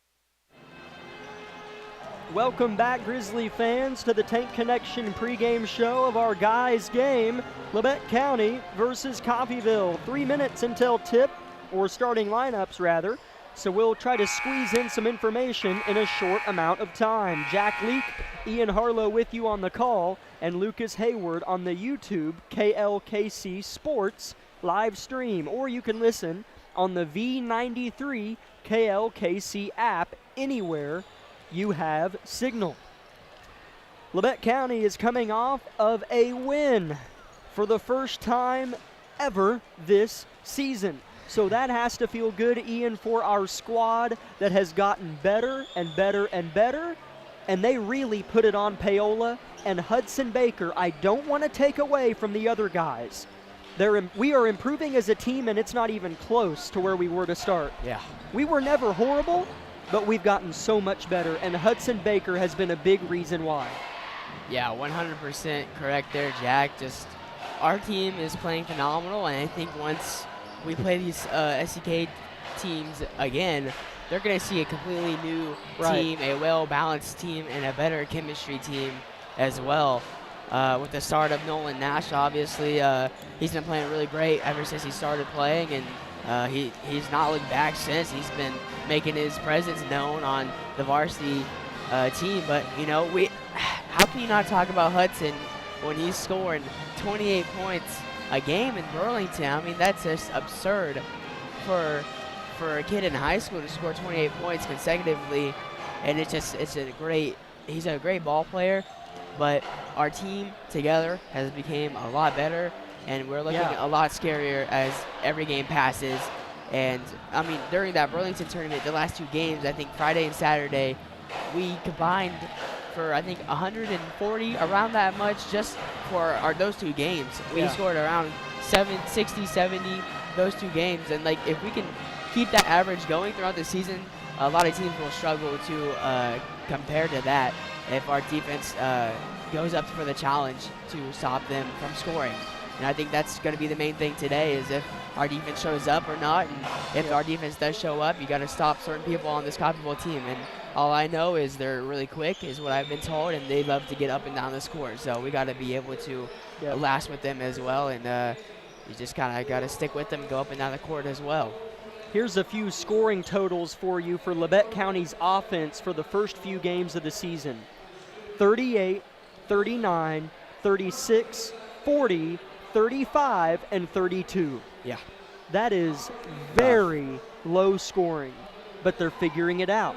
They're moving the ball around, getting stops on defense, turning defense into offense, putting up shots earlier in possessions, and giving themselves chance to score more and get offensive rebounds. And moving it around a lot better on offense as well. Sure. As in 3 out of the last 4 games, we've scored over 50. In the loss against Ottawa, we scored 61. That was a game where you could visually see, all right, we're kind of figuring this thing out.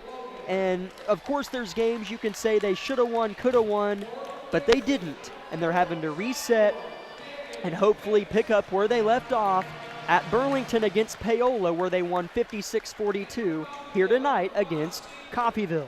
Starters are in for both teams, as Ian will circle Coffeyville's starters, and I'll name off Labette County. Starting 5 tonight is the same as the game against Paola. It'll be Kagan Bates, number 4, number 5, Nolan Nash, number 3, Xavier Phillips, number 15, Hudson Baker. He had 72 points in the 3 games at Burlington. And then number 24, Barrett Heston, who has played better offensively as well. He had 5 threes in the game against Ottawa that ended up being a loss. That is the game where Barrett had the 5 threes, right? Yes, against Ottawa, that is correct. Okay. Do you have the starters for Coffeyville, my friend? Yes, they're circled on yours as well. Okay. They're correct. Oh, I they was were double right. checking. Yes. Okay. Apologize for that. Number 2, a 5'11 senior, Zay Logan. Number 3, a 5'11 senior, Jamarion Logan. Number 5, a 6'1 senior, Kason Dollar. Number 32, a 6'2 senior, Garrett Van Oster. And number 33, a 6'7 senior, Griffin Adamson. A bit of height will go against our Hudson Baker tonight. We'll see how they fare in 30 seconds on KLKC.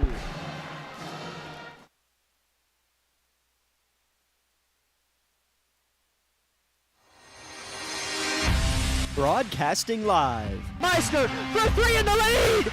Yes! From the studio of KLKC Parsons, Wilson launches another 3, and it's pure for Shelby Wilson! This is Grizzly Basketball on 106.7 FM KLKC Parsons. Unbelievable win! I cannot believe it!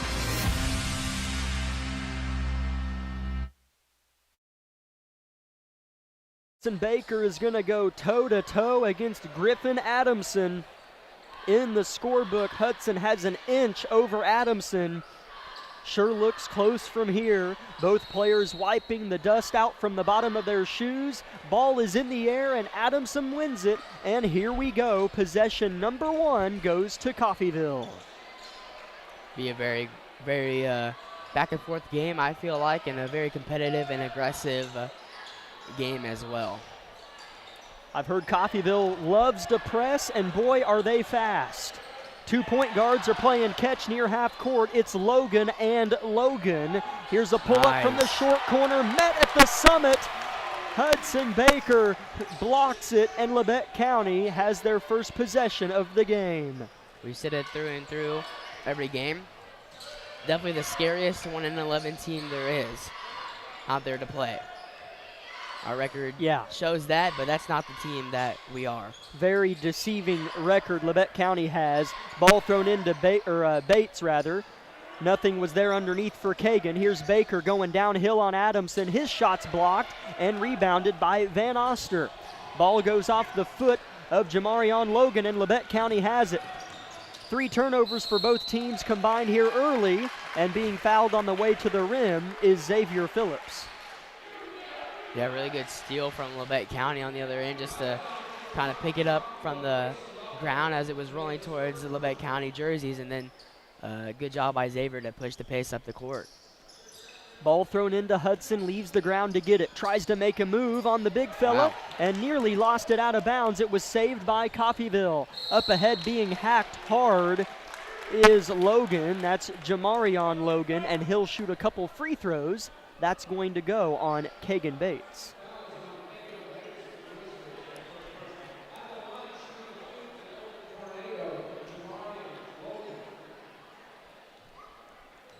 Two free throws for Logan. First is no good. 6:43 left in the first quarter. Still 0-0.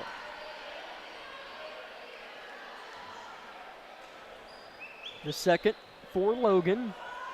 The senior hits the second and gives Coffeyville a 1-0 lead. Hoping to get a good offensive possession by Labette County here and move around and find somebody open, and Coffeyville has just kind of been sticking with us, with our players, and it's been a really good defense from Coffeyville. Bates left wing, defended by Logan. He'll take it with the left hand to the baseline, lean into a little floater, that falls, and Labette County leads by 1. He's really worked on that floater, I would assume, because he made a lot at Burlington. Yes, yes. Wow. Three-point basket is buried by Zay Logan, and the two Logans have all 4 Coffeyville points. Bates speeds up and then puts the brakes on a little bit and gives it to Phillips. He'll cradle, shoot a tough hook shot that's strong. Wow. Baker snatches the ball out of the air, finds Heston for 3. Deep off the rim, and a foul might stay here on Coffeyville. I think it is, as that is going to go upon the shoulders of Kaysen Dollar. Jake Horner will check in for the first time tonight. Head coach for Coffeyville, Griffin Walker. Jacob McCullough and Ray Rutherford assistants. Head coach Bradley Argerbright for Labette County. Davey Brown and Brian Tucker assistants.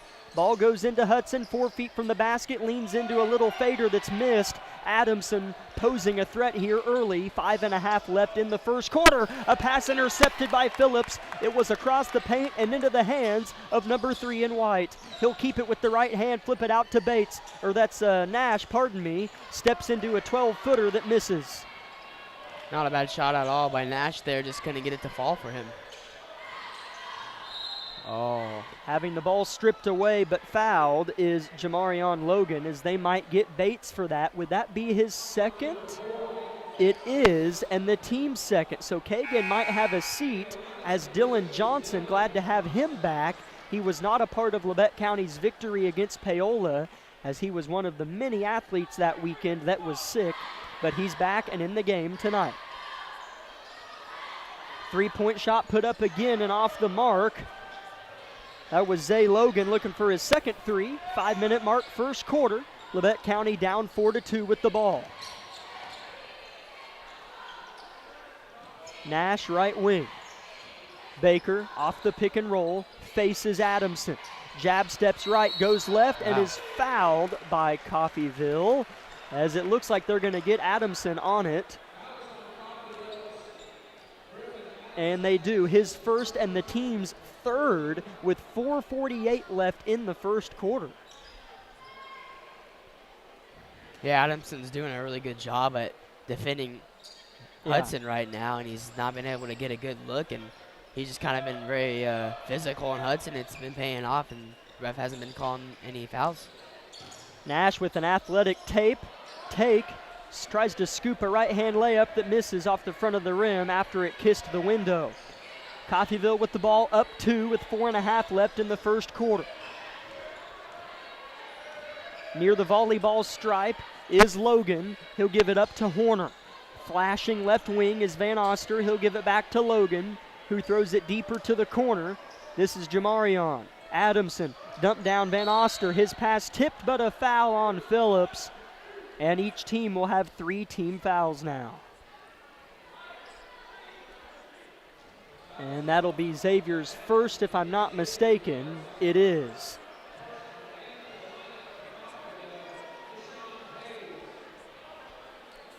Yeah, Lubbock County's playing solid defense, just a couple shots that have fallen for Coffeyville. Keshawn Hayes in the game for Coffeyville. He replaced Zay Logan.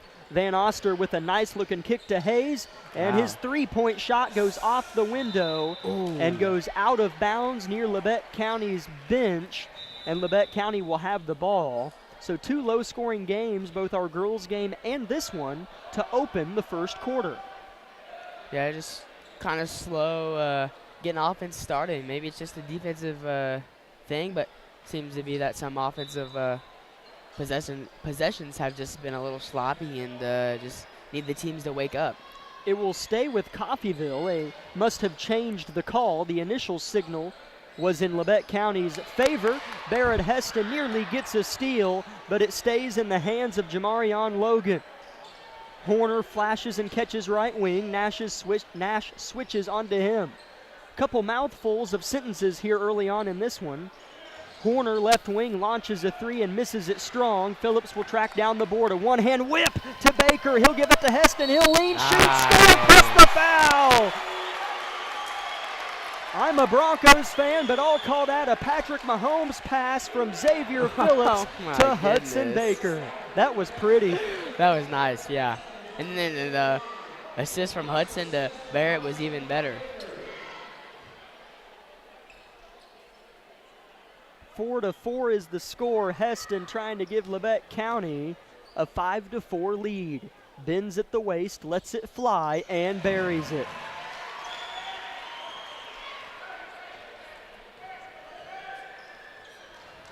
.320 first quarter, 5-4, good guys. Coffeyville playing 3 out, 2 in. Van Oster and Adamson are interchanging on the elbow and lower block. Now the cuts begin. The guards cutting away from the ball. It's in the hands of Logan. He catches it back from Van Oster, lets a 3 fly, misses short. Phillips using his length, misses on the rebound, but steals it back. He'll shed 2 defenders and then is fouled by Coffeyville, and there's some energy in the gym here in Harrison.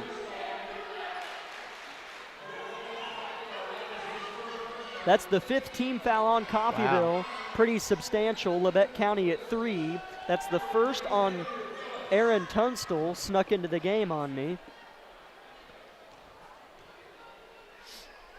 Phillips' first free throw of 2 is good.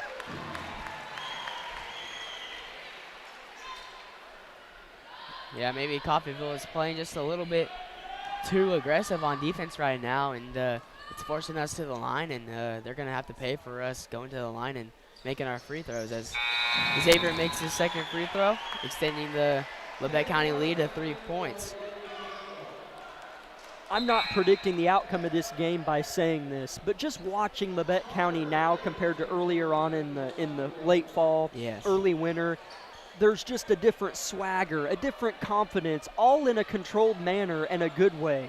The passes are crisper. The anticipation for success is there, and you can see it on the court. Yeah, we've definitely figured a lot of things out over the games that we've played this season, and we're just clicking, and now we're getting things rolling. We just got to put a little other stuff together, and then our team will be a very scary team to face. 7-4 is the score, and then Tunstall in the game knocks down a tough 2-point jumper. However, it was uncontested.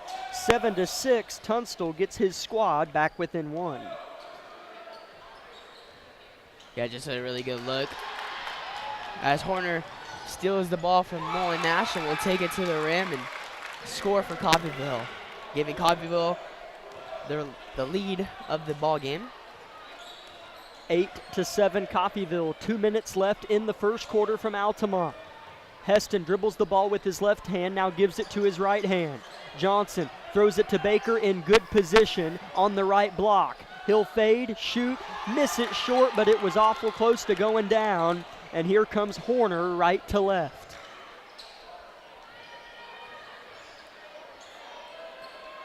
Minute 40 and counting first quarter. Horner whips it to Adamson. He'll try to get one on Hudson and does so. Banks it in with the right hand. Yeah, Hudson's going to have to lock in on defense and on offense to score at all against Adamson. Foul on Coffeyville. If you couldn't quite hear in the background, the student section yelling, "You can't do that," to Coffeyville, as that's the second on Aaron Tunstall, and 2 more free throws for Xavier are coming up. He's 2 for 2 from the line already. Minute 25 left in the first quarter. It's 10-7. Coffeyville. Xavier misses his first, and that'll do it for Tunstall for a little while with his second personal as Zay Logan comes back in for him. Yeah, Coffeyville definitely has a good deep bench. Unlike kind of us, we just have a lot of good guards, and it looks like Coffeyville does too, but it seems that they do have some good height off the bench as well. Baker gets the board off Phillips' missed second free throw, and his putback is missed as well, and Coffeyville has possession. Phillips gets his hand in another passing lane, and then it's stolen right back by the speedster, Kashawn Hayes. Boy, are they quick. To the rack, and a foul on Labette County. I think it's Zay Logan going to shoot 2. Man, that was a blur. Yeah, we stole the ball, and then they stole it right back. I mean, they're a quick team. It's going to be hard to get down the court fast when this team is a little bit faster than us. It's Zay Logan at the line shooting 2 with 1:05 left in the first quarter. 10-7, Nato in front. He'll knock down the first. Leads all scorers with 4 points. One more for Logan. Is good as well. Coffeyville leads by 5. A game of runs so far, my friend, with 1 minute left in the first quarter. Yeah, it's been a little bit of a difficult time for Labette County to score the ball. Ever since they scored those 7 points, it's just kind of been a drought. Wow. Baker working hard on Adamson, and Coach Walker is upset visibly with that one. That is the second on Adamson, if I'm not mistaken. Indeed, it is. Wow. And 2 free throws for Hudson coming, as we might have some angry fans develop throughout the night, maybe for both teams, Yeah. as the fouls are just kind of coming in chunks and at random times, as that's probably not a bad call, but the tensity's picking up in here, let's say that. Hudson makes the first free throw. Adamson checked out of the game for Van Oster, so Hudson will hopefully take advantage of that. Hudson's second free throw is tipped by Phillips after the miss, and rebounded, though, by Van Oster. 12-8, Labette County trails with 42 seconds left in the first quarter. Top of the key, Kashawn Hayes with it near the Labette County logo at midcourt. Coming to collect it is Zay Logan to the corner. Right back it goes to Logan. 2-3 zone for Labette County is shown. Johnson closes out on the shooter in the corner. Hayes, he'll miss it. Rebound Phillips. He's got a lot of boards and steals in the first quarter tonight. He'll try to work on Horner defending him. Labette County down 4, 15 seconds first quarter now. Here's Nash, defended by Logan and fouled as Zay Logan just whips his head back in disgust on the call. 2 free throws for our freshmen are coming. Yeah, a lot of fouls on Coffeyville in this first quarter. Definitely gonna have to start locking in on the free throw line and knocking down free throws as well to make Coffeyville pay for all those fouls they have given us. Nolan Nash will miss his first free throw attempt, though. Free throw number 2 coming up shortly. Something that Labette County kind of needs to capitalize on if they want to stay in this ball game with Coffeyville. Nash makes the second. 12-9 Coffeyville. 5 different scores for Labette County in this quarter. 3 seconds on the clock. Horner with a decent look at the buzzer and drills it. Gives a little bit of a celebration after canning the buzzer-beating 3, as he was given a lot of space. I don't care how deep it was. 15-9, Coffeyville in front. Horner with a 3 at the buzzer. Back in a minute with the second quarter from Altamont.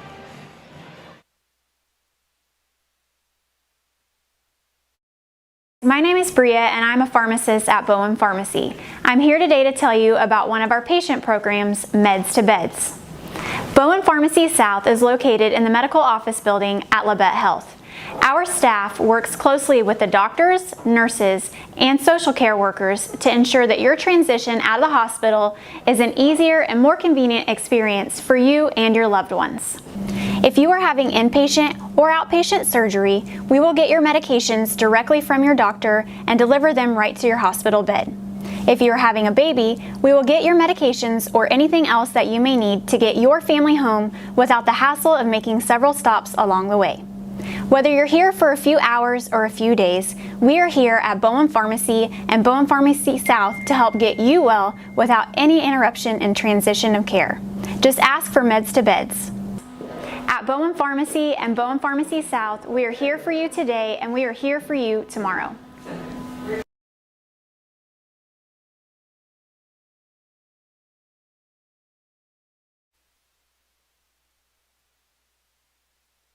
Coffeyville gets a steal right out of our commercial break, and laying it in with the right hand is Hayes for his first points of the game. And Coffeyville's speed, both with their legs and hands, are hurting Labette County a bit. In the game for the Grizzlies is number 2 Carson Lamb.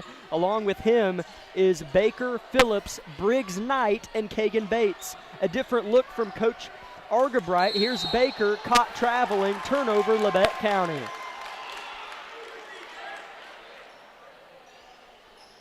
Just careless with the ball right now is Labette County, and just trying to find some type of rhythm to get them started on offense. And just every time we get the ball, they're finding some way to turn it over, give it back to Coffeyville, and they're just capitalizing on everything that they've gotten so far. Done a really good job on guarding Hudson, and he hasn't got very many touches, and if he does, then they're very, very well guarded. 17-9 Coffeyville, 7 minutes first half. Ball thrown into the paint. A new NATO in the game is Carter Herring. 3-point shot in the corner misses. Labette needed that one to miss, but they didn't need the offensive rebound given up. Jake Horner with it, left wing, defended by Knight, and a foul on Briggs, the first from either team this quarter. Defense of Labette County is kind of struggling a little bit so far in this game, and still trying to find some way to stop Coffeyville, because they're just quicker guards and they find their way in the paint and draw fouls, and that's been helping them a little bit, and they're just making shots as well. It's hard to guard when people make shots. Yeah, that's well said. 6.5 minutes left in the half. A turn and miss for Herring. Phillips has yet another board. Labette trying to keep up with Coffeyville's speed, and a lob play is not quite executed from Bates to Baker, but a foul called on Coffeyville, their first of the quarter.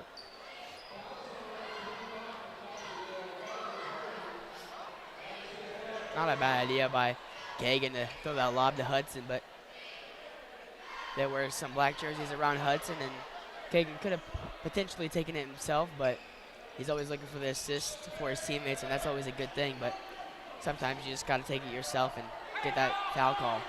Baker with a good whip to Bates in the corner for 3. He misses it, and an over the back on Hudson is called. I think that's just Hudson's first, and it'll be the second as a team this quarter. It is Hudson's first. With 6:16 left in the first half, Labette County trails by 8.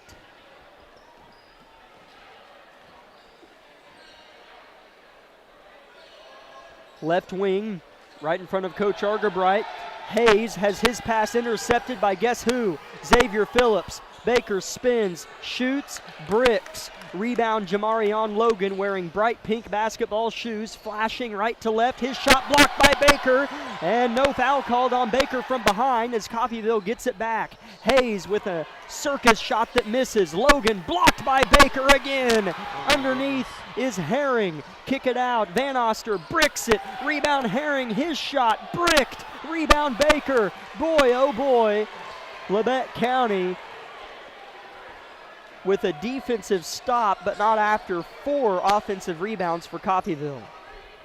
Just very thankful that they didn't capitalize on any of those offensive rebounds, and hopefully Labette County can get something started on offense as Carson Lamb hits a big-time three for Labette County. That's well needed for them to start getting some momentum in the run.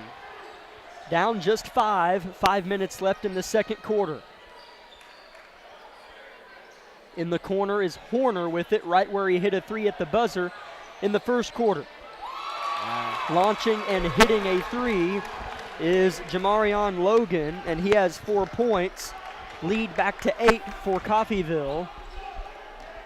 Phillips will take it upon himself to drive and is called for a travel. That right pivot foot slid just a few inches. In the game for Coffeyville is Josh Shobe. He will come in for Kashawn Hayes. And Barrett Heston will check into the ball game. I'm pretty sure that's who checked in, as well as Drew Shivey. Labette County still showing that 2-3 zone. Briggs Knight, Kagan Bates at the top. Baker, Heston, and Scheibe striping the baseline.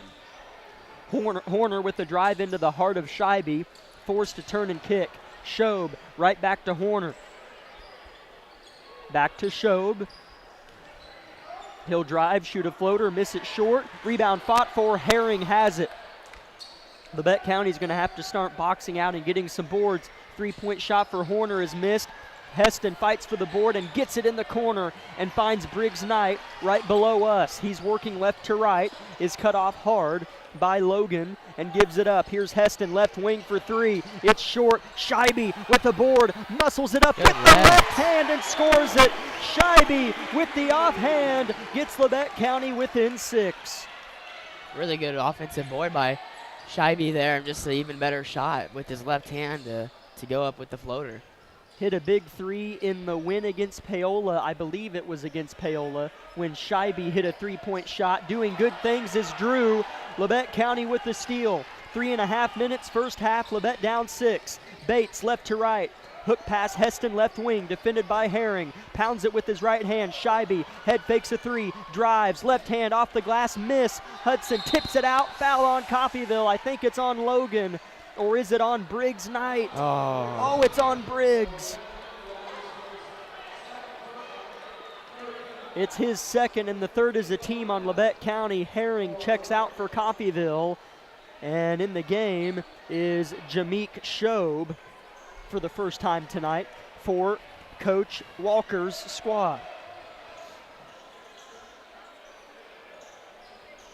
Logan playing catch with his point guards. The big man with Adamson on the bench right now is Van Oster.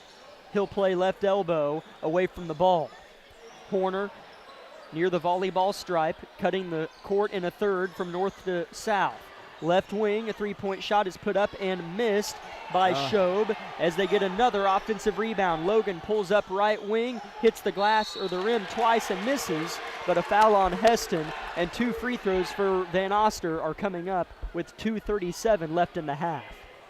Struggling to get any kind of rebound right now as we're just kind of laying back and letting them box us out instead of us box them out, and it's really paid for Coffeyville to get those second chance shots, and it's been hard to get rebounds as Van Oster makes his first free throw, and Hudson and Nolan Nash will check into the ball game for Dylan Johnson and Kagan Bates.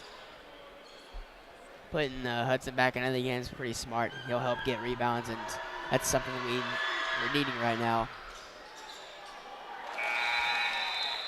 Van Oster hits both free throws, 22-14. Coffeyville's lead is back to 8. Ball goes into Nolan Nash, back to Phillips, picked up full court by Logan. Labette County moving the floor left to right. Phillips behind the back on Logan, still with the ball is the senior, throws it to Baker, right elbow, and is held and fouled by Coffeyville. And that'll give Coffeyville 2 team fouls compared to Labette County's 4 this quarter.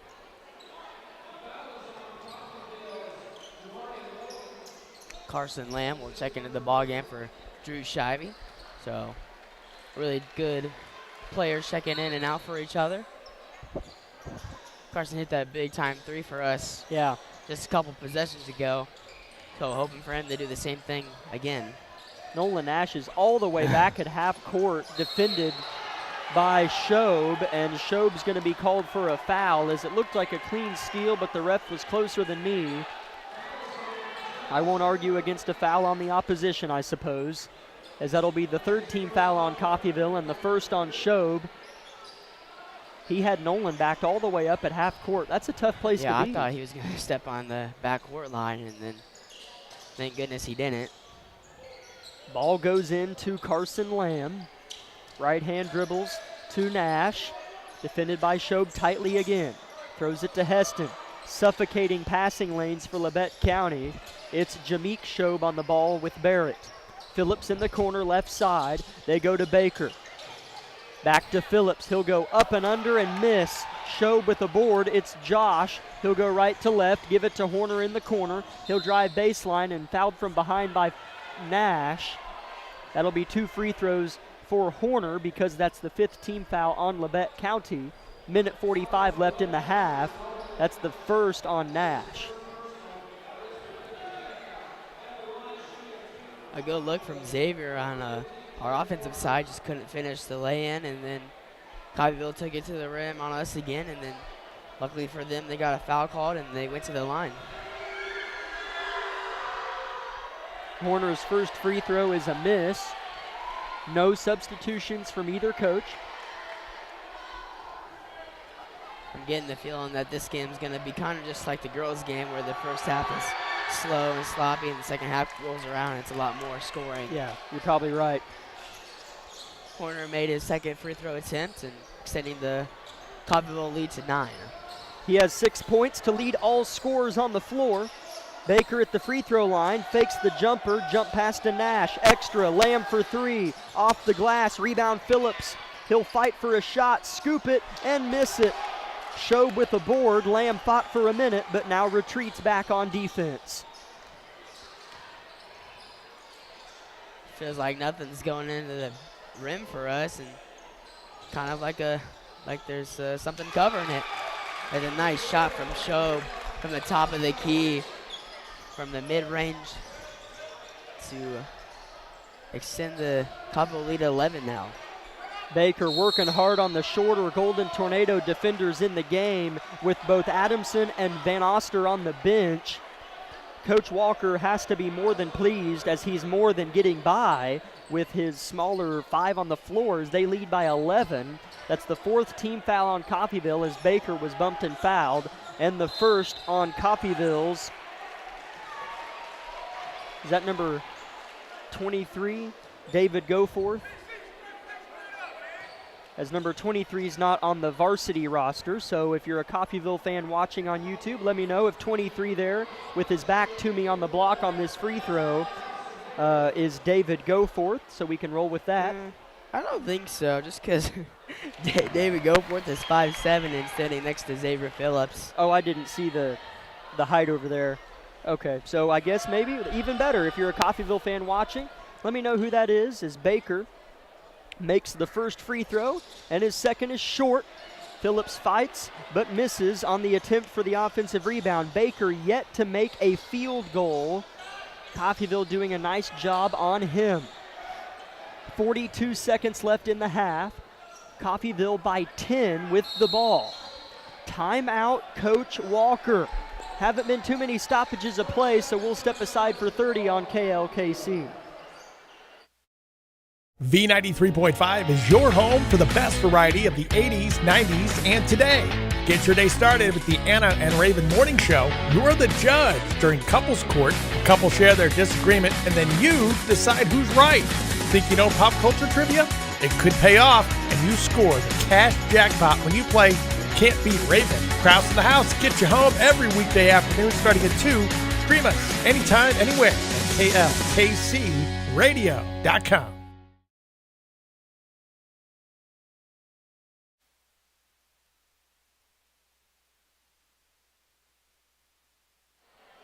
(25-15), Coffeyville leads our Grizzlies with 39 seconds left in the half. Coffeyville has the ball and the clock runs as it falls in the palms of Josh Shobe. He'll be picked up by Phillips as Labette County's gone into a man-to-man. Ran a 2-3 a lot of that first half, or first quarter. as Baker gets another block out of bounds. The ball goes to the exit doors on the far side, and Coffeyville will throw it in underneath their own rim. 26 seconds left in the half. Coffeyville by 10. They throw it in. Underneath, the ball goes to Logan. Back out to Horner, right wing. Defended by Lamb. He's played well. Makes Horner pick his dribble up and give it to Logan. Dribbling between his legs with 13 seconds left. Shoots a floater that misses. Rebound Baker. Outlet to Phillips. Labette County's got time. 8 seconds. 7 seconds across half court. Phillips. They got to move. The play is in. 2 seconds. 1 second. Can't be the look they were looking for as they'll airball a deep three.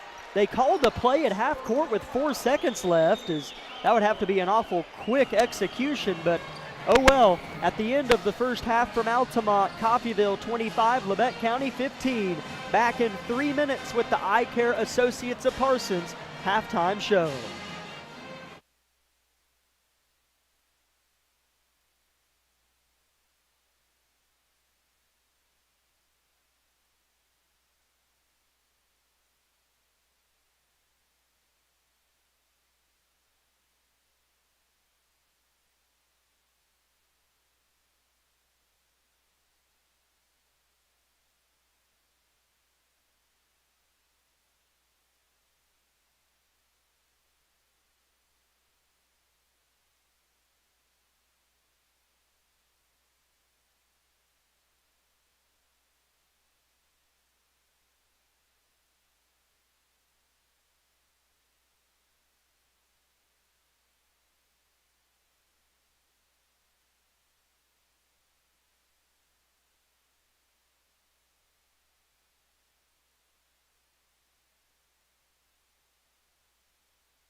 Welcome in, Grizzly fans, to the Eye Care Associates of Parsons halftime show. Jack Leake with you, awaiting the arrival of Ian Harlow. 6:47 until the third quarter. Labette County trails Coffeyville 25-15. There were 15 different players that scored the basketball in that first half. 8 for Coffeyville, 7 for Labette County. Let's run down them. For Labette County, the leading scorer had 3 points. Carson Lamb and Barrett Heston. 4 players had 2 points. Xavier Phillips, Kagan Bates, Hudson Baker, and Drew Scheibe. and then Nolan Nash had 1. For Coffeyville, leading scorer was Jake Horner with 6. He had that buzzer-beating 3 at the end of the first quarter.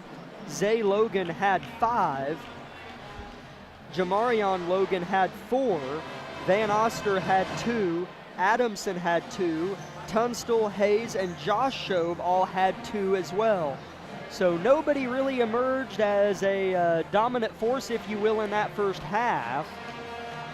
But it was kind of just everybody getting their hand in the dip. 15 different scores in that first half. At the end of the first quarter, it was 15-9 Coffeyville, and then Labette County's offensive woes carried over, and in the second quarter, where they just scored 6, Coffeyville scored 10. So Labette County, fortunate their defense is where it is, or else they could be down a lot more, because we're seeing some flashes. And look, it's not like it's a guarantee to just continue to ride momentum after scoring 50, 60 points in Burlington. Never a guarantee. You know, these kids are human. You can easily just have a rough first half or whatnot, but we are, in terms of numbers, seeing some scoring woes that we saw early on, where Labette County took a month to score more than 41 points or something like that. So hopefully, even if they're not going to score a lot, they make sure Coffeyville doesn't score a lot. Because as Coach Vollmer said, you'll take an ugly win over an ugly loss any day of the week. So certainly Labette County in position to have a chance, only down 10 with a lot of time left, and the shots will fall. You'd like to think averages will prevail, positive variance will raise its head, and they'll be able to push that 40, 50-point mark, because that might have to be the region that they hit to get out of here with a win. As I'm joined now by Ian Harlow back from his break. As again, we thank you for listening on our favorite station, 106.7 FM, and KLKC Sports on YouTube. Before I ask Ian what he thought of that first half, we'll thank a few sponsors for making our job possible. Labette Community College, Forbes Hoffman Funeral Homes, Clemens Insurance Agency, Labette Health, Woodworth Enterprises, Carson Wall Funeral Homes, Commercial Bank, Eye Care Associates of Parsons, Labette Bank, the Bartlett Co-op, and SEK Orthopedics, Doctors Mosier, Meister, and Morris. Ian, I just kind of ran through a couple different things there and went over the statistical totals. What did you see from your point of view in that first half in a game where, well, let's say a half where Labette County only scored 15 points? That says a lot. Yeah, it's, we were just talking about how we've been scoring good, 60, 50, 7, or not 70, but, above 50 the past couple games. And, it's not looking like we're going to prevail that 50 again, but it'll definitely be a tough time scoring against a good Coffeyville team that has a really great defense. Yeah. And especially with even Adamson on the bench, whenever he wasn't in playing, they were still giving Hudson a very, very hard time down there as well. And so it's going to be just a tough game for Labette County. But I think the main thing that they need in this ball game is for other people to step up. We've talked about this. It can't just be Hudson scoring 30 points a game and then everybody else just contributing about 5. You need everybody else to contribute around 10 or so. I mean, if you score 2 points a quarter, that's still even good. That's 8 points. Yeah. That's still really good to contribute to the team, and that's what we're just looking for here, just for somebody to touch the rim or get to the lane, get to the free throw line, or just make a shot from the arc, just something like that. But nothing seems to be falling for us as well. So, like the girls' game, we were talking about how there's like a lid on top of the basket right now. So hopefully this second half, the lid comes undone and Labette County can start putting some points up on the board and, overcome this 15-point first half with a better second half. As I definitely would not be opposed to Hudson scoring 30 tonight, because he was held to 2 points in that first half and didn't score a bucket. Coffeyville. He didn't score a bucket. And that I'm not putting that on Hudson, because Adamson played tough defense on him and was forcing him to take some of these running, fading, awkward hooks, and 3 of them got real close to going in. So I'm with you. I like that the little come off, as we like to put it, but Coffeyville did play good defense, and it doesn't feel like Labette County got a lot of good looks. No. So the lid to come off might be a bit of a overstatement, because let's just start with good looks and see if we can't get Hudson in little better position, or have somebody hit some shots to get them to come off of Hudson just a little bit. 1 minute until the third quarter. This has been the Eye Care Associates of Parsons halftime show. We'll just take a 30-second break so we don't miss any of the action here on KLKC.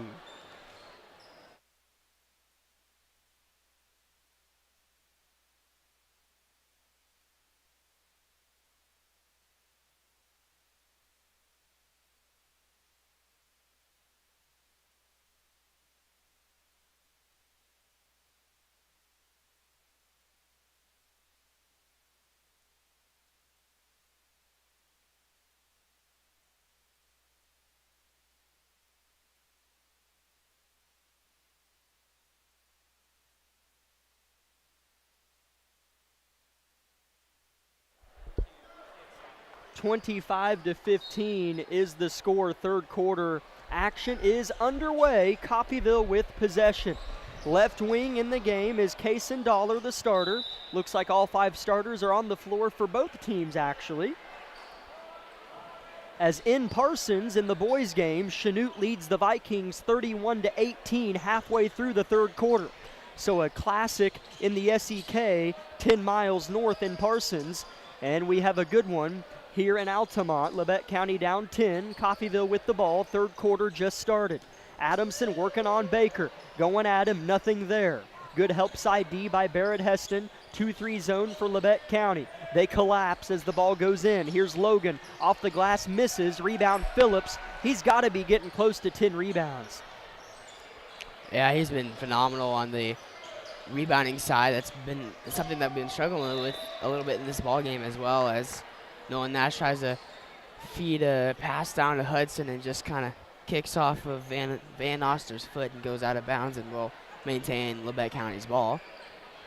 But no, Labette County struggle with getting any type of rebound, whether it be offensive or even defensive rebounds.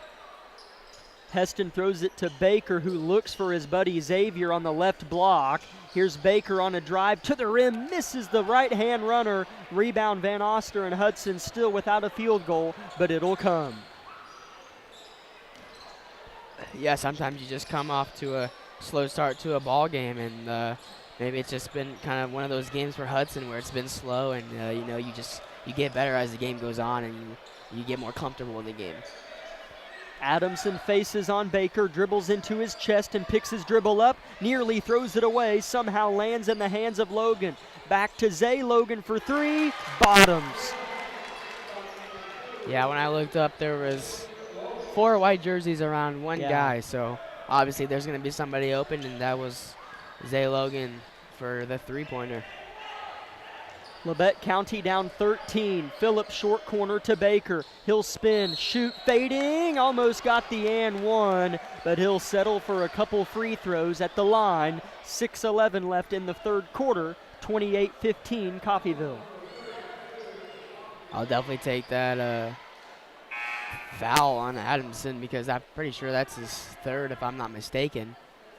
He sends Hudson to the line, where he's pretty good at that. He's definitely made a lot of strides over the years at getting better at the free throw line, and you can definitely tell.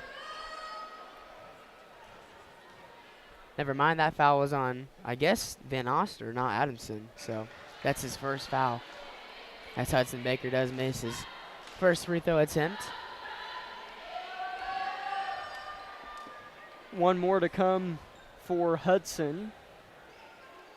It's on its way and falls down after thinking about it on the front of the rim for a minute.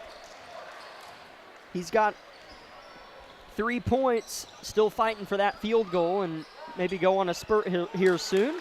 Left-hand layup, an impressive finish at the rim for Coffeyville. That's Zay Logan. Athletic kid, really playing well right now. He's at 10. Here's Baker. Finally throws one down, and that's got to feel good for Hudson to feel that iron. Yeah, maybe Labette County can get a little bit momentum building off of that. first got to get a stop on defense because it seems like Coffeyville scores every time they have the ball. Labette County does get a steal. Try to get the crowd back in this. Here's Phillips out to Bates. Head fakes, drives, little floater, good. Boy, has he perfected that shot. Labette County within 10. Yeah, really good take from Kagan there, just finding a open spot to hit that floater and drained it. They punch it to the paint. Adamson works, throws a short pass that's stripped, contested. Wow. Shot is missed, and I think that's off of Logan. It is. Possession, Labette County. Coach Argabright is pleased with that defensive stand. Yeah, I'll definitely take that defensive stand over any of the other ones that we've had so far. Good screen set by Hudson. Opens the way for another Kagan Bates. Right hand kiss off the glass. A great screen. 35 feet from the rim by Hudson Baker. Labette County within 8. Kagan Bates on a 4-0 run. 3-point shot. Logan wants it and gets it. Zay Logan is putting the offense on his back. He has all 8 of the NATO's points in this quarter.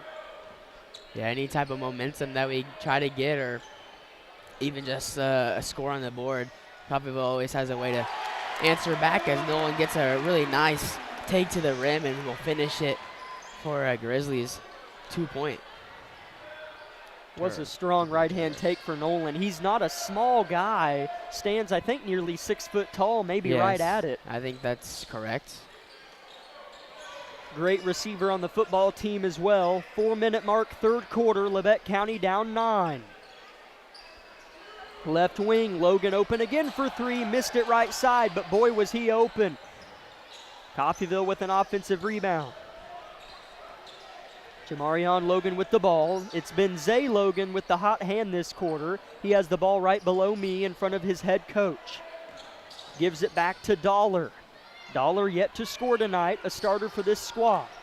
Van Oster, high-low, Adamson flips a hook pass to the corner, Dollar. Good defense by Labette County. Van Oster loses it underneath, finds Logan, who misses a floater that's tipped out to Adamson, and then he's fouled. That was a long and unfortunate defensive possession for our Grizzlies.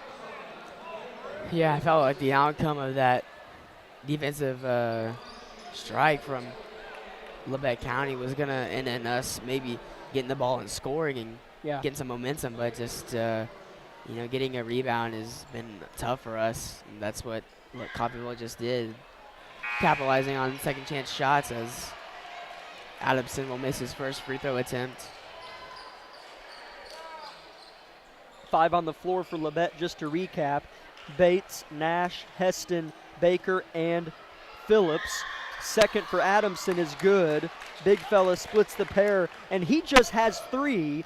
He's hurt us more defensively, but Hudson has bullied him as well a little bit, at least enough to hold him to 3. He was on the bench for a lot of that second quarter, however. 3 minutes left, third quarter, 10-point Coffeyville advantage. Phillips with a nice entry pass to Baker. Deep position, shoots, bucket plus the foul. And Hudson Baker will go to the line for the old-fashioned 3-point play as Kendall Holtzman, the leader of the student section, stomps his right foot on the ground with authority. He cracks me up. Yeah, I know, you love watching him. I love watching him. Yeah, how can you not celebrate like that when, you get a Hudson and 1, and then you get Adamson to go on the bench with 3 fouls? That's just really great for Labette County right now. Baker bends at the knees, lets it fly, and hits it. So there we go. It's loosened up a little. Nice. He has 6 points in this quarter alone. 34-27, Coffeyville in front, but our big fella's rolling, and theirs is on the bench. Back in 1 minute with more Grizzly basketball. My name is Bria, and I'm a pharmacist at Bowen Pharmacy. I'm here today to tell you about one of our patient programs, Meds to Beds. Bowen Pharmacy South is located in the medical office building at Labette Health. Our staff works closely with the doctors, nurses, and social care workers to ensure that your transition out of the hospital is an easier and more convenient experience for you and your loved ones. If you are having inpatient or outpatient surgery, we will get your medications directly from your doctor and deliver them right to your hospital bed. If you are having a baby, we will get your medications or anything else that you may need to get your family home without the hassle of making several stops along the way. Whether you're here for a few hours or a few days, we are here at Bowen Pharmacy and Bowen Pharmacy South to help get you well without any interruption in transition of care. Just ask for Meds to Beds. At Bowen Pharmacy and Bowen Pharmacy South, we are here for you today and we are here for you tomorrow.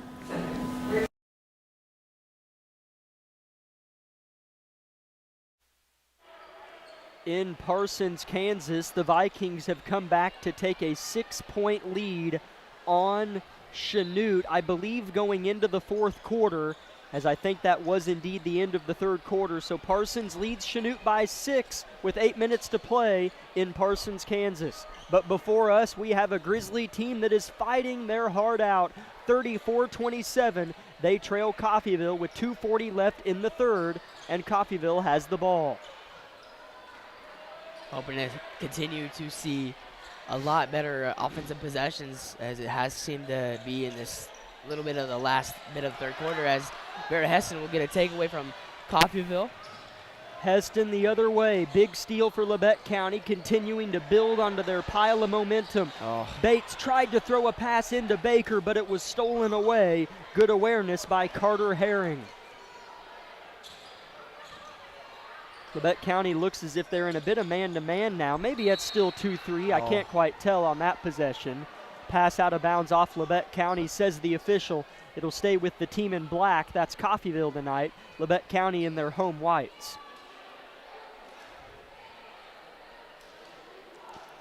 Set to throw it in far side is Keyshawn Hayes. Or I'm sorry, that was Aaron Tunstall, and he threw it into Hayes.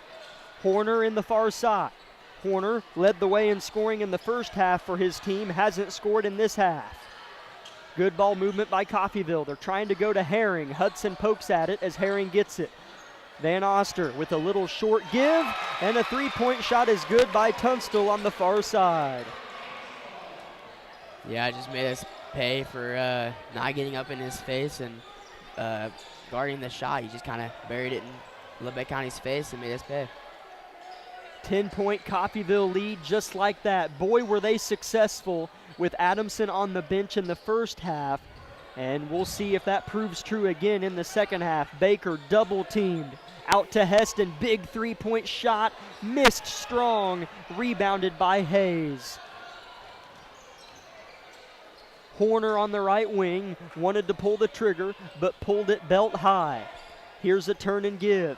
Far side.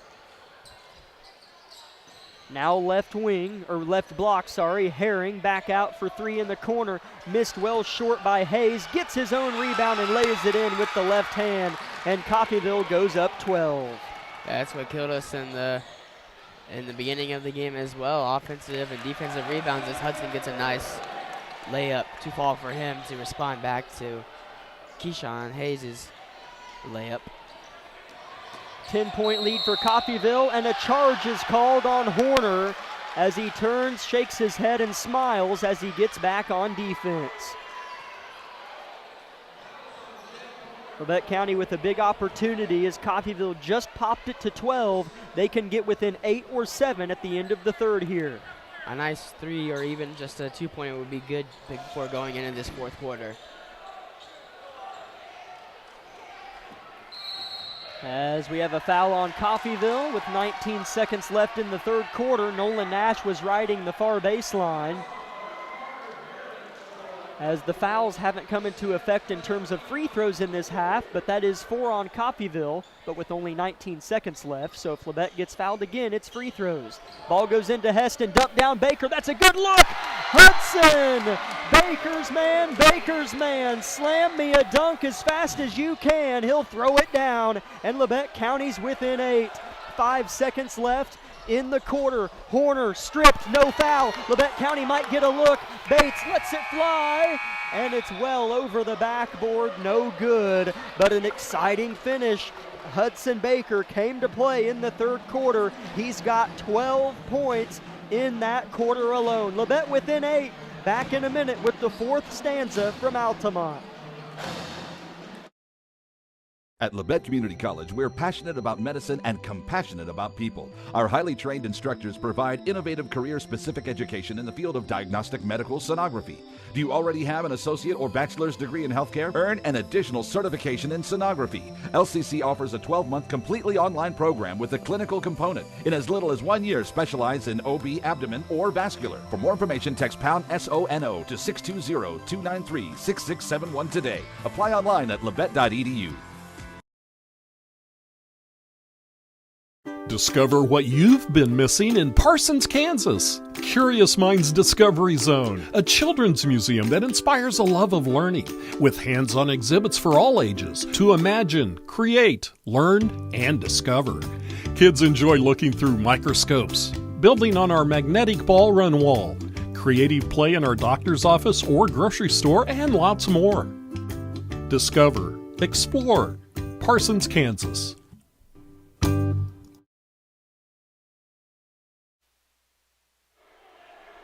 39-31, Labette County only down 8. I was mistaken. Hudson had 10 in that third quarter, not 12.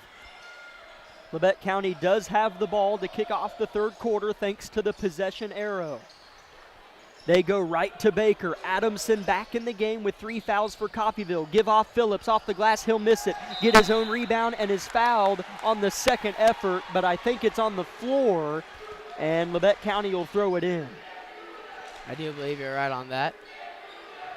Really good take from Xavier there. Just couldn't get it to finish, but definitely a really good job at getting his own rebound and then trying to go up with it. And good call by the ref, as it was definitely a foul. Great draw up by Coach Argabright, but Barrett missed the little bunny. It was a tough one, though, because he was on the baseline.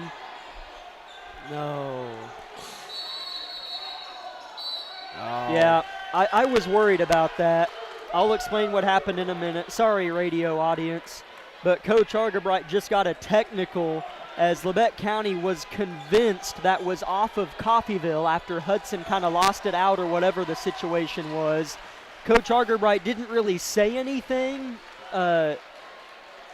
vigorous, if you will, but he ran well out of his coach's box near the right side of the scores table as Labette County down 8, still a long ways to go, but getting a little bit greedy with each possession now, feeling as if they lost one there, but yet there's so much time left as the first free throw is missed by Zay Logan on the technical shots. He'll get one more, and Coffeyville will get the ball.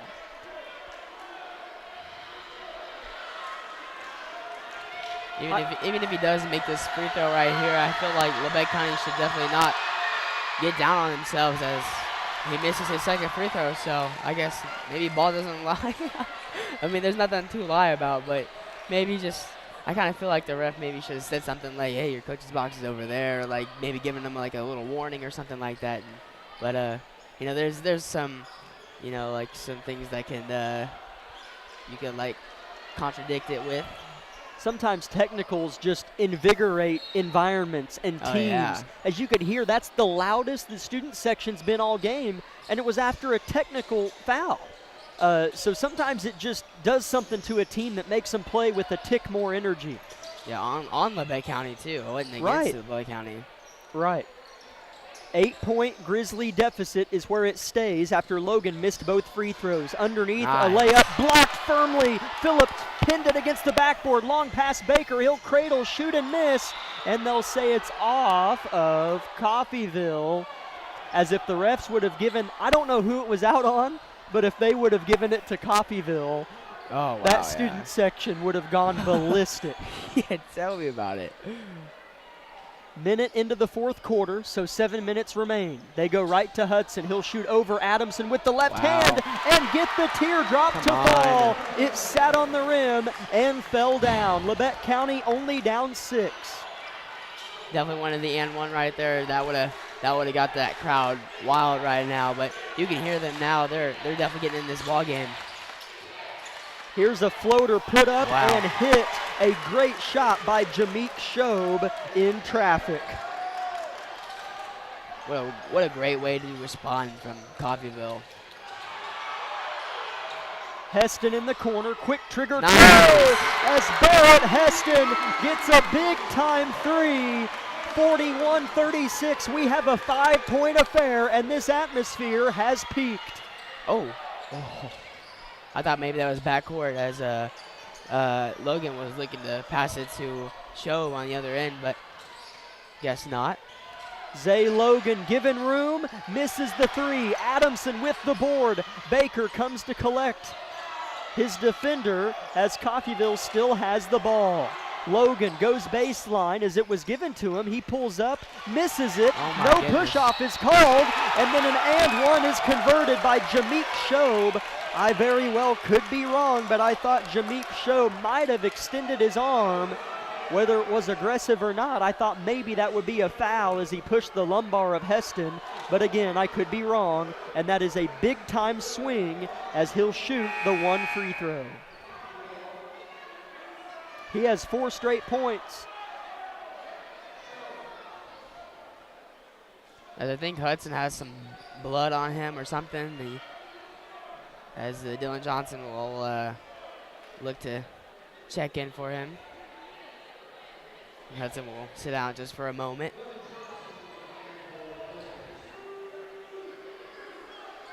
It's pretty close as I watched the live stream. Not the best angle on the arm extension for Show, but it looked like Bates was kind of pushed one way, but oh well. Yeah. I was wondering Might because not it be. just kind of seemed like the ball fell there and Bates was flying another way. Labette County will have to overcome, though, as should they lose, it won't be because of that call. We'll see how they handle it here. 44-36. Here's a foul on Coffeyville. Dylan Johnson in the game. Good three-point shooter for Labette County as Hudson Baker will check back in. As well as Adamson for Coffeyville. So, I mean, yes, obviously you want to put Adamson against Hudson to, limit his scoring. But Hudson's been prevailing, and it's been looking good. Xavier throws it to Bates. Baker from 10 feet out. Tried to take it downhill and had it stripped away. Logan left to right. Nice. Has it stripped by Phillips. And a foul is called on Phillips or Bates. I think Phillips. Oh, they get Kagan. Yeah. That's his 4th. His 4th, so he'll check out, and Nolan Nash will check back in for him. There's been a lot of iffy calls in this ball game, both ways. 5.5 minutes left in the game. Labette County down 8. Coffeyville pitching the ball around behind the 3-point line. Johnson on Logan. He'll pull up from 8 feet, miss it. Rebound tipped out. Coffeyville has it. Josh Shobe crashing in and getting the tipped ball. 5-minute mark is getting closer. Heston on Logan. Baker gets his hand in there. Ball's on the deck, and we'll see. That's a backcourt violation on Coffeyville as the ball tumbled all the way on the far side of half court. Tech or timeout? Timeout. Yeah, full timeout by Coach Walker for Coffeyville. As Zay Logan was trying to call a timeout over and over, he was like, timeout, timeout, timeout, as the ball was rolling and no one had it, so the ref couldn't grant him the timeout. So I don't know if after the ref blew the whistle, if Coach Walker called for one, or the ref gave Logan his wish. So I don't know. So I don't know if Coffeyville meant to call that timeout or not, but it doesn't necessarily matter. 44-36, Labette County trails. They will have the ball when we return in 30 seconds. This is Grizzly basketball. V93.5 is your home for the best variety of the 80s, 90s, and today. Get your day started with the Anna and Raven Morning Show. You're the judge during couples court. Couples share their disagreement, and then you decide who's right. Think you know pop culture trivia? It could pay off, and you score the cash jackpot when you play Can't Beat Raven. Krause in the House gets you home every weekday afternoon starting at 2. Stream us anytime, anywhere.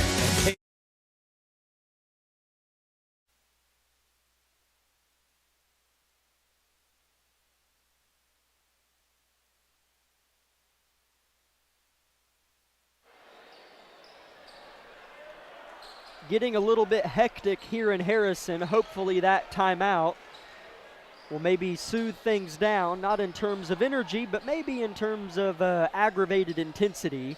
As some of these whistles, no matter if they're good or bad calls now, Ian, everyone thinks they're just poor calls. So hopefully some of the anger can come down a little bit. It hasn't gotten bad. I guess one bad call is another one for a made-up one, and then it just goes back and forth. That's right.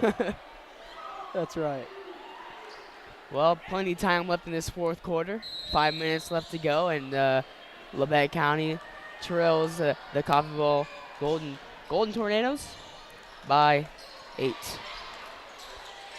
Phillips comes to get it. Baker puts it in his gut like a quarterback giving the ball to a running back.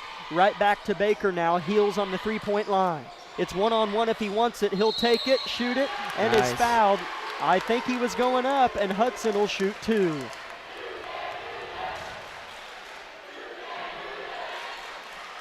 Definitely, he definitely was going up, so we'll catch him at the free throw line.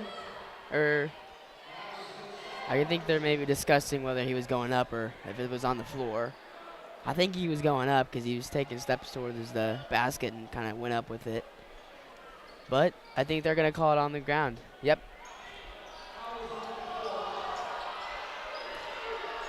You can hear the moans and groans of Grizzly Nation, like getting out of bed on Monday morning.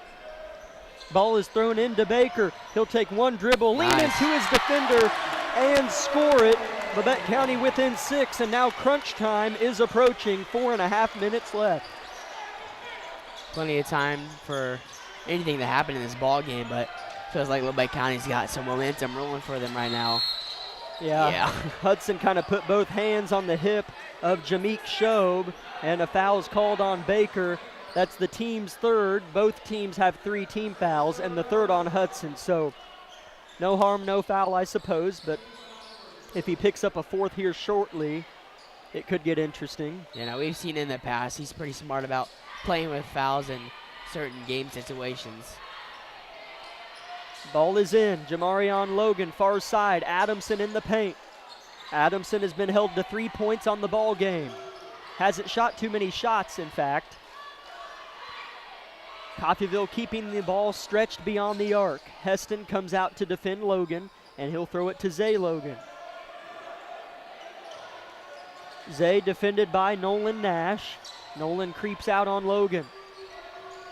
3:55 left in the game. Adamson trying to maybe get a shot up on Hudson. Gets him to bite, but it's not there. Horner is the outlet pass, and Coach Walker's okay with them just keeping the clock on run. Pick and roll is thrown away, as after all of that, the pick and roll pass from Logan to Adamson was too high for the big fella. In fact, he wasn't really ready for it, and Coffeyville turns it over. Yeah, I don't think Argerbright was very upset with them wasting time either. Just gives them a even better way to cut down on the lead and give them no time to score in return. Chanute leads Parsons by 7 with over a minute left.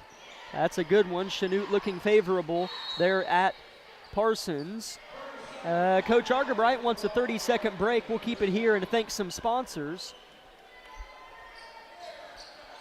Give me a moment.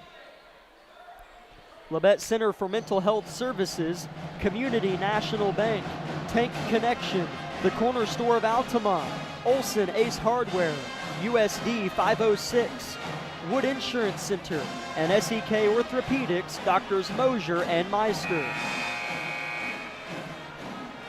An invite to stay tuned for the Bowen Pharmacy post-game show, where we will hear from Coach Argerbright, as hopefully it's another good conversation in terms of a victorious one, as we had our first one of those last week against Paola. Labette County again coming off their first win of the year at Burlington against Paola. So this would be the first league win for our Grizzlies, should they get it. Coffeyville has struggled a little in the league as well, as they're 1-4, I believe, in the league. Ball is in. Heston off the elevator screen. The three-point shot wasn't there. They go to Hudson. Picks the ball up from in between his legs. Backs down Adamson. Dumps it down to Heston, who's fouled on the floor. Coach Walker puts his hands on his hips, looks at the ground, and shakes his head. as that's just kind of how this game's been officiated. Yeah. That's the 4th as a team on Coffeyville and 1 for Labette County as a team. That is substantial. Ball is in. Baker got by Adamson, but the ball was left behind, and Coffeyville picked it right up off the deck. That hurts. Yeah, that does hurt a lot. Felt like we got some momentum building up for us, and then turning the ball over on that possession is very heartbreaking right now. Just a 6-point game, 2:50 left in the contest. Horner defended by Phillips, and Labette County's defense is going to elect to just let Coffeyville try and make a mistake. As Labette County, if the time comes, has to foul 4 times before Coffeyville is shooting free throws. Logan, tough pull-up, is in and out. Baker with the board. That was a tough shot from Logan. 2.5 left, Labette down 6. Here's Heston in the half-court situation. Baker sets a screen. Heston backs it out. No pick and roll or pick and pop was there. Baker Heston with the dump to Baker, and it was just out of reach for the big fella, and he loses it. Turnover, Grizzlies. Yeah, maybe forcing that a little too much down to Hudson. Just kind of create your own shot right now, because Hudson's being really guarded very well by Adamson right now. 2-minute mark has been passed. Horner defended by Bates, and that's a foul on Kagan as he crashed hard on Horner. I think that's his 5th foul as well. So Kagan will come out of the ball game.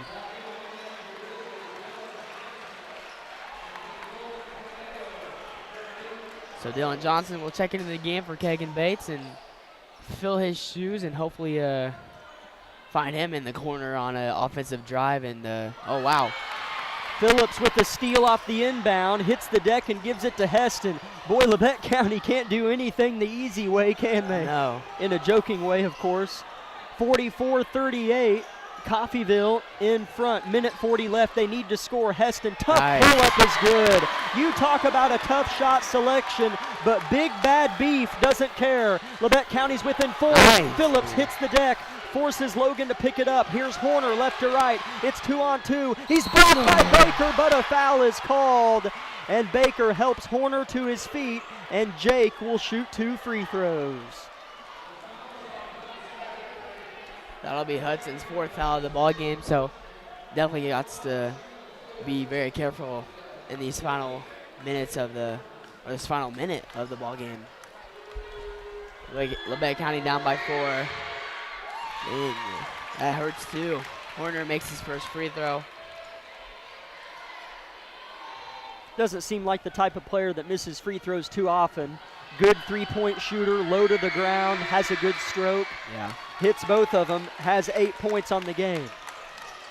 46-40, Coffeyville in front, minute 20 remains. Baker off a screen. Nash had the ball, gives it to Phillips at the top. They go to Baker. He surveys, faces on Adamson, drives, shoots a fading jumper that is good, and that gets Labette County back within 4. Timeout, Coach Argabright.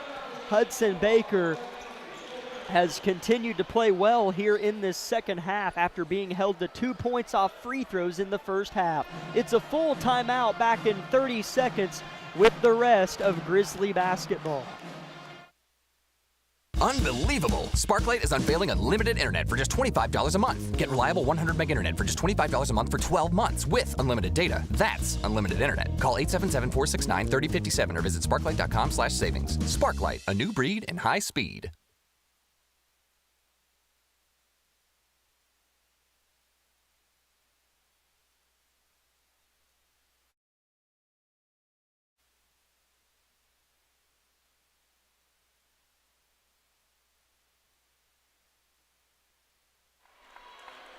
It looks as if Chanute is going to escape Parsons with a win.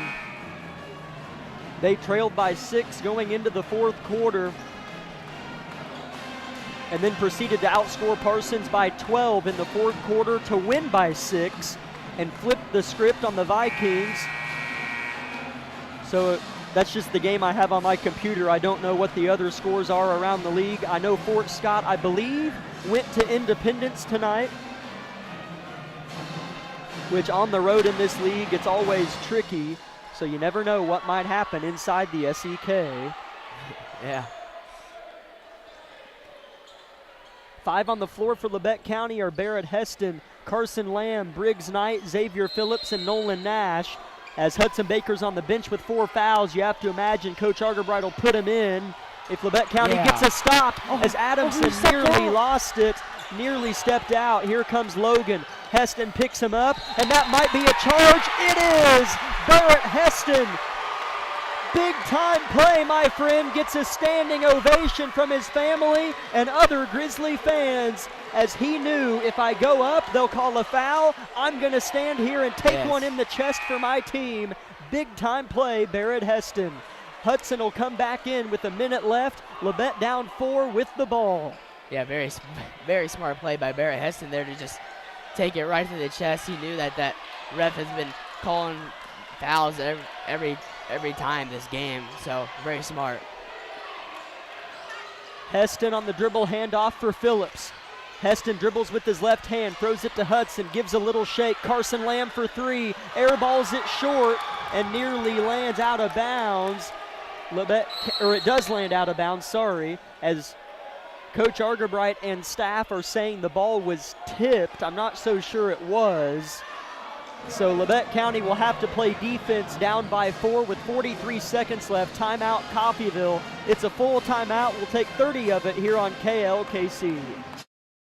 Life is about movement, and the human body is like any high-performance machine. When miles add up, parts wear down, and that's when pain begins, and here's where it ends. At Labette Health, our nationally recognized orthopedic and sports medicine surgeons use advanced techniques to reduce recovery times and relieve pain for miles to come. Feel like new again at Labette Health in Parsons, Kansas. For more information, go to labettehealth.com.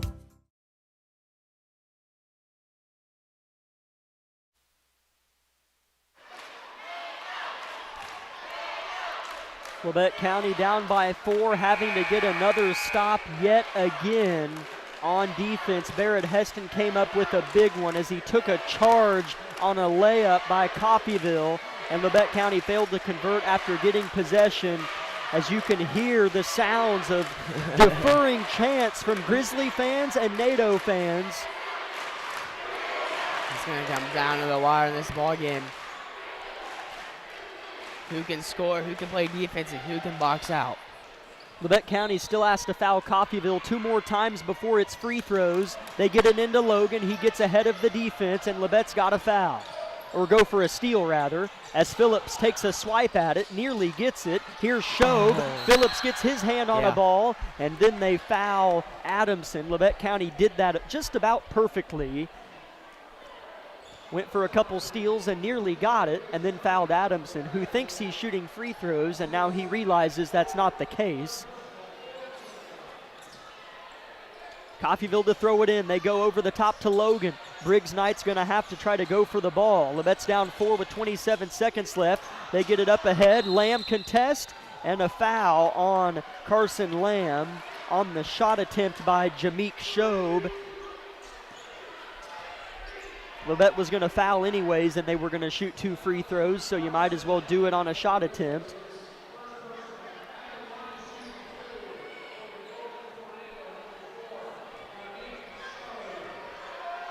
Hoping that he misses both of these. As he does miss the first free throw attempt, and Hudson Baker and Dylan Johnson will check back into the ball game. So, I mean, you find Dylan in the corner, he's automatic there, I swear. Yeah, that's his favorite spot to shoot it from. Dylan loves to shoot from the corner. Or even Barrett, find him at the top of the key or somewhere. Jameek Shobe's second free throw is missed. Rebound Baker, who's hacked and fouled. And Hudson will go to the other end to shoot 2. That guy called travel. As that is... No way. The other referee called a travel and overruled the far official. Great sportsmanship by Adamson, helping Baker to his feet, but that's monumental. Now Coffeyville's going to get 2 more free throws, as Coffeyville's had the ball twice on their last 2 possessions, have come up empty, and Labette County has missed a 3-point shot, which is fine, a missed shot, and then called for a travel that looked maybe more so like a foul, but the official under the rim perhaps had a better view and called a travel on Hudson. So a crazy sequence there where Labette County fans were convinced they had a foul on Adamson, but it was a travel on Hudson. Yeah, that hurts a lot. Boy. And especially with Horner coming to the free throw line, he's not going to miss as he makes his first free throw attempt. Yeah, that hurts a lot. Labette County could never close the gap in this one. Coffeyville did a nice job of keeping arm's length. 48-42, Horner hits them both. 14 seconds left. Nash hits a backdoor to Heston, and Barrett's fouled with 12 seconds left, just under. Labette County's down by 6. Yeah, they got to inbounds it and hit a, oh, never mind, he's going to the free throw line. Yeah, I think at this point, you either hit both free throws or you make a free throw and then you throw it off the rim. Yeah. And you try getting it like that. As Barrett will make his first free throw attempt.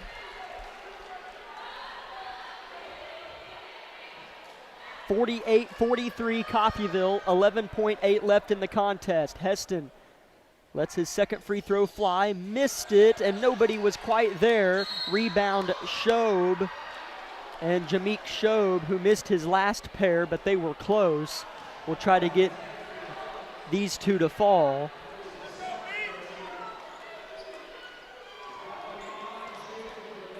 Labette County down by 5 with 9.5 seconds remaining in the fourth quarter. And anything's possible. He misses both of these. You kind of just throw a lob pass down the court and you make a three-pointer. I mean, full timeout, the special Arger Bryant full timeout, but I hope that, anything can happen. Shobe's first free throw rims out. Boy, all of them have been down and then out for Jameek Shobe. One more, though, for him.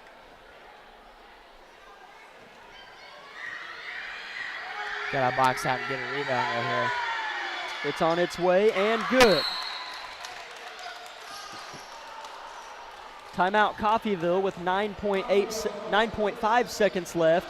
Labette County trails by 6. A couple tough breaks here late in this one. We'll be back in 30 seconds on KLKC. With many years of combined experience, Eye Care Associates of Parsons has set the framework in providing comprehensive eye health examinations for all ages and routine vision care for families throughout the 4-state area. Our optometrists and staff provide remarkable care with state-of-the-art technology to help with diagnosis and management of eye health conditions. Give us a call or visit our website to schedule your next eye exam. Eye Care Associates of Parsons. Experience modern eye care.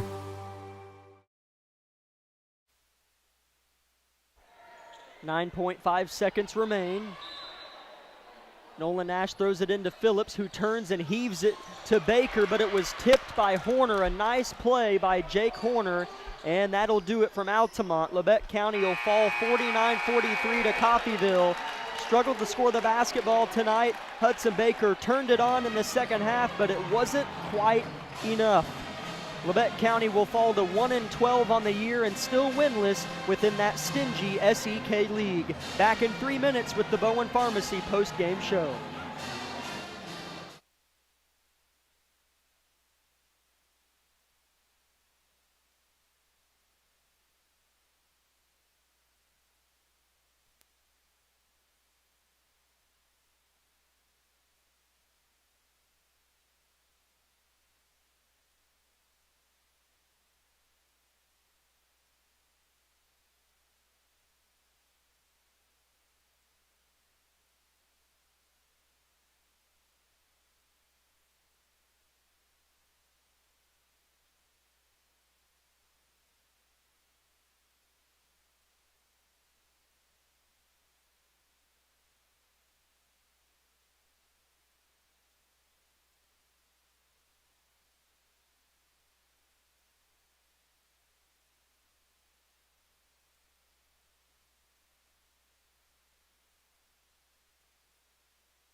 Welcome into the Bowen Pharmacy post-game show of Grizzly basketball, where the Grizzlies fall 49-43 to Coffeyville in a tough one here at home.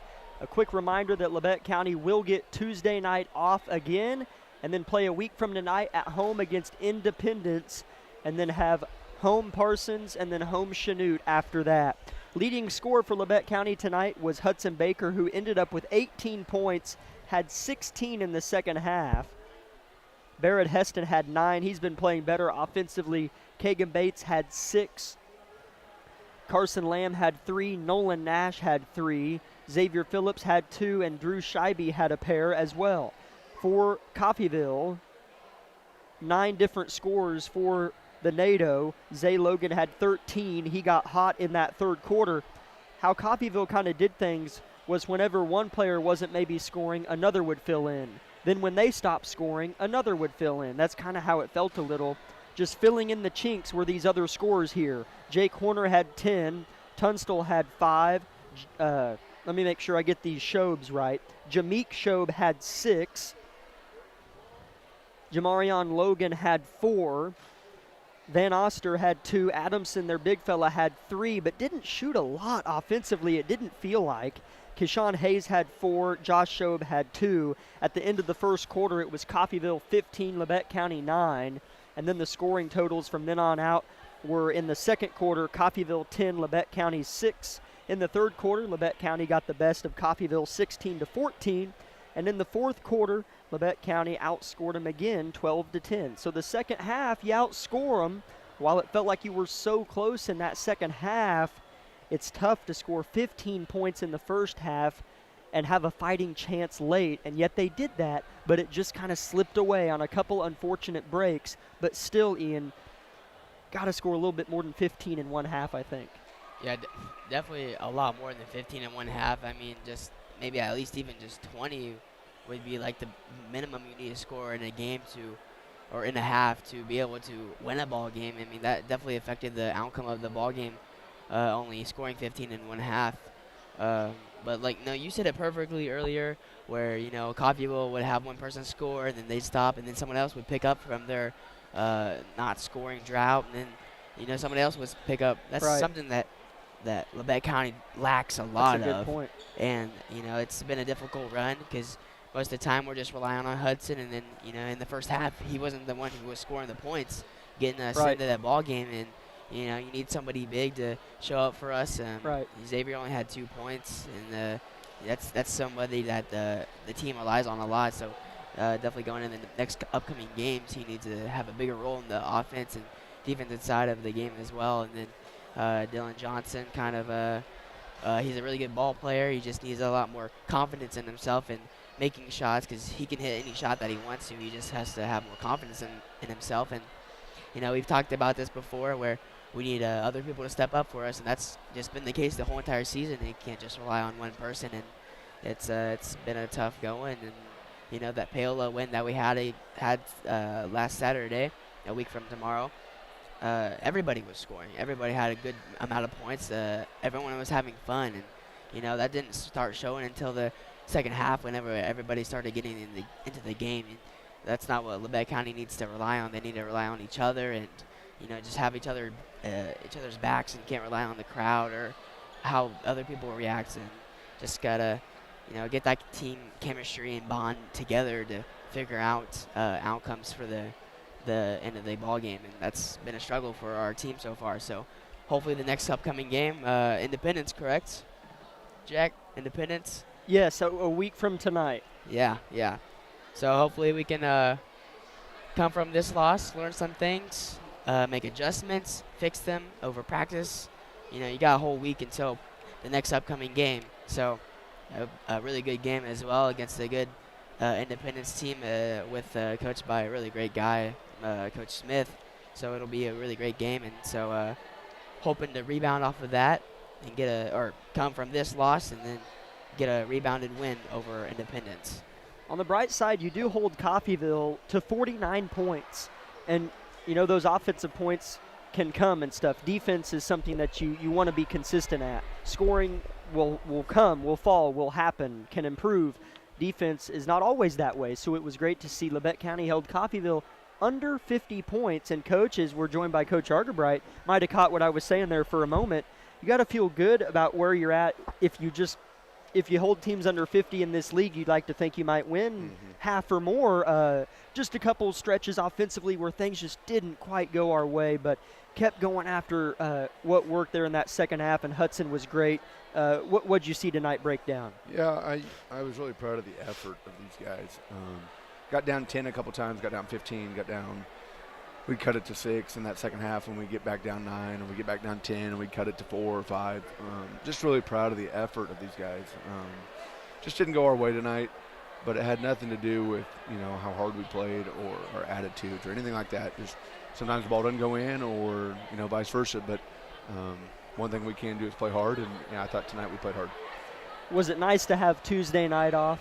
Yeah. Were you feeling Burlington a little? Yeah, it was nice. So it's coming off Burlington. Now next week will feel like forever because we won't play till Friday again. But, it is good to get some practice time here going into February because we're going to have 3 weeks of Tuesday, Friday going into sub-state. So, that's right. It's a good break to, refocus, recenter, work on some small details you've been needing to do. And then, we're going to have not a lot of practices left after that. So we've got to use them wise next week, and then we're going to be in the fire until it's over. So we just got to use them wisely and make sure we're getting better at practice.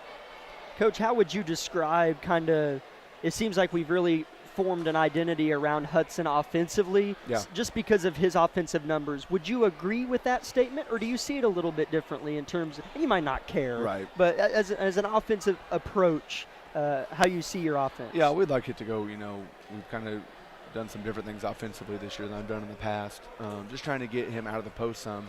He's been driving more this year. The reason for that is just trying to get his defender out of the paint, and just in case, we can get someone else in there. But, we are going to go through Hudson tonight. He's a great player. He has 18 and 16 in the second half. Yeah. We told him at half, you're going to get going. I mean, just stay with it. And, he gets the most contact of anybody night in, night out. So boy, does he.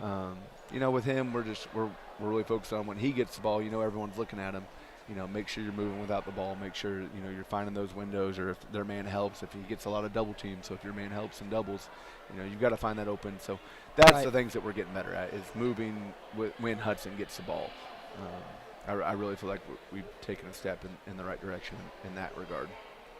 Yeah, it was nice to see Drew Scheibe get another bucket and made really nice plays, and I believe hit a 3 in the first half against Paola that helped us out. I don't remember when, but Drew Scheibe's come in and done good things, not just a hard-nosed defender, yes, but scoring a little bit and taking pretty good shots. Yeah, Drew has a really good basketball mind. Coach's kid. His dad coaches at Parsons, obviously, but that's a coach's dream when you come from a coach's family. He sees the game, he knows the game.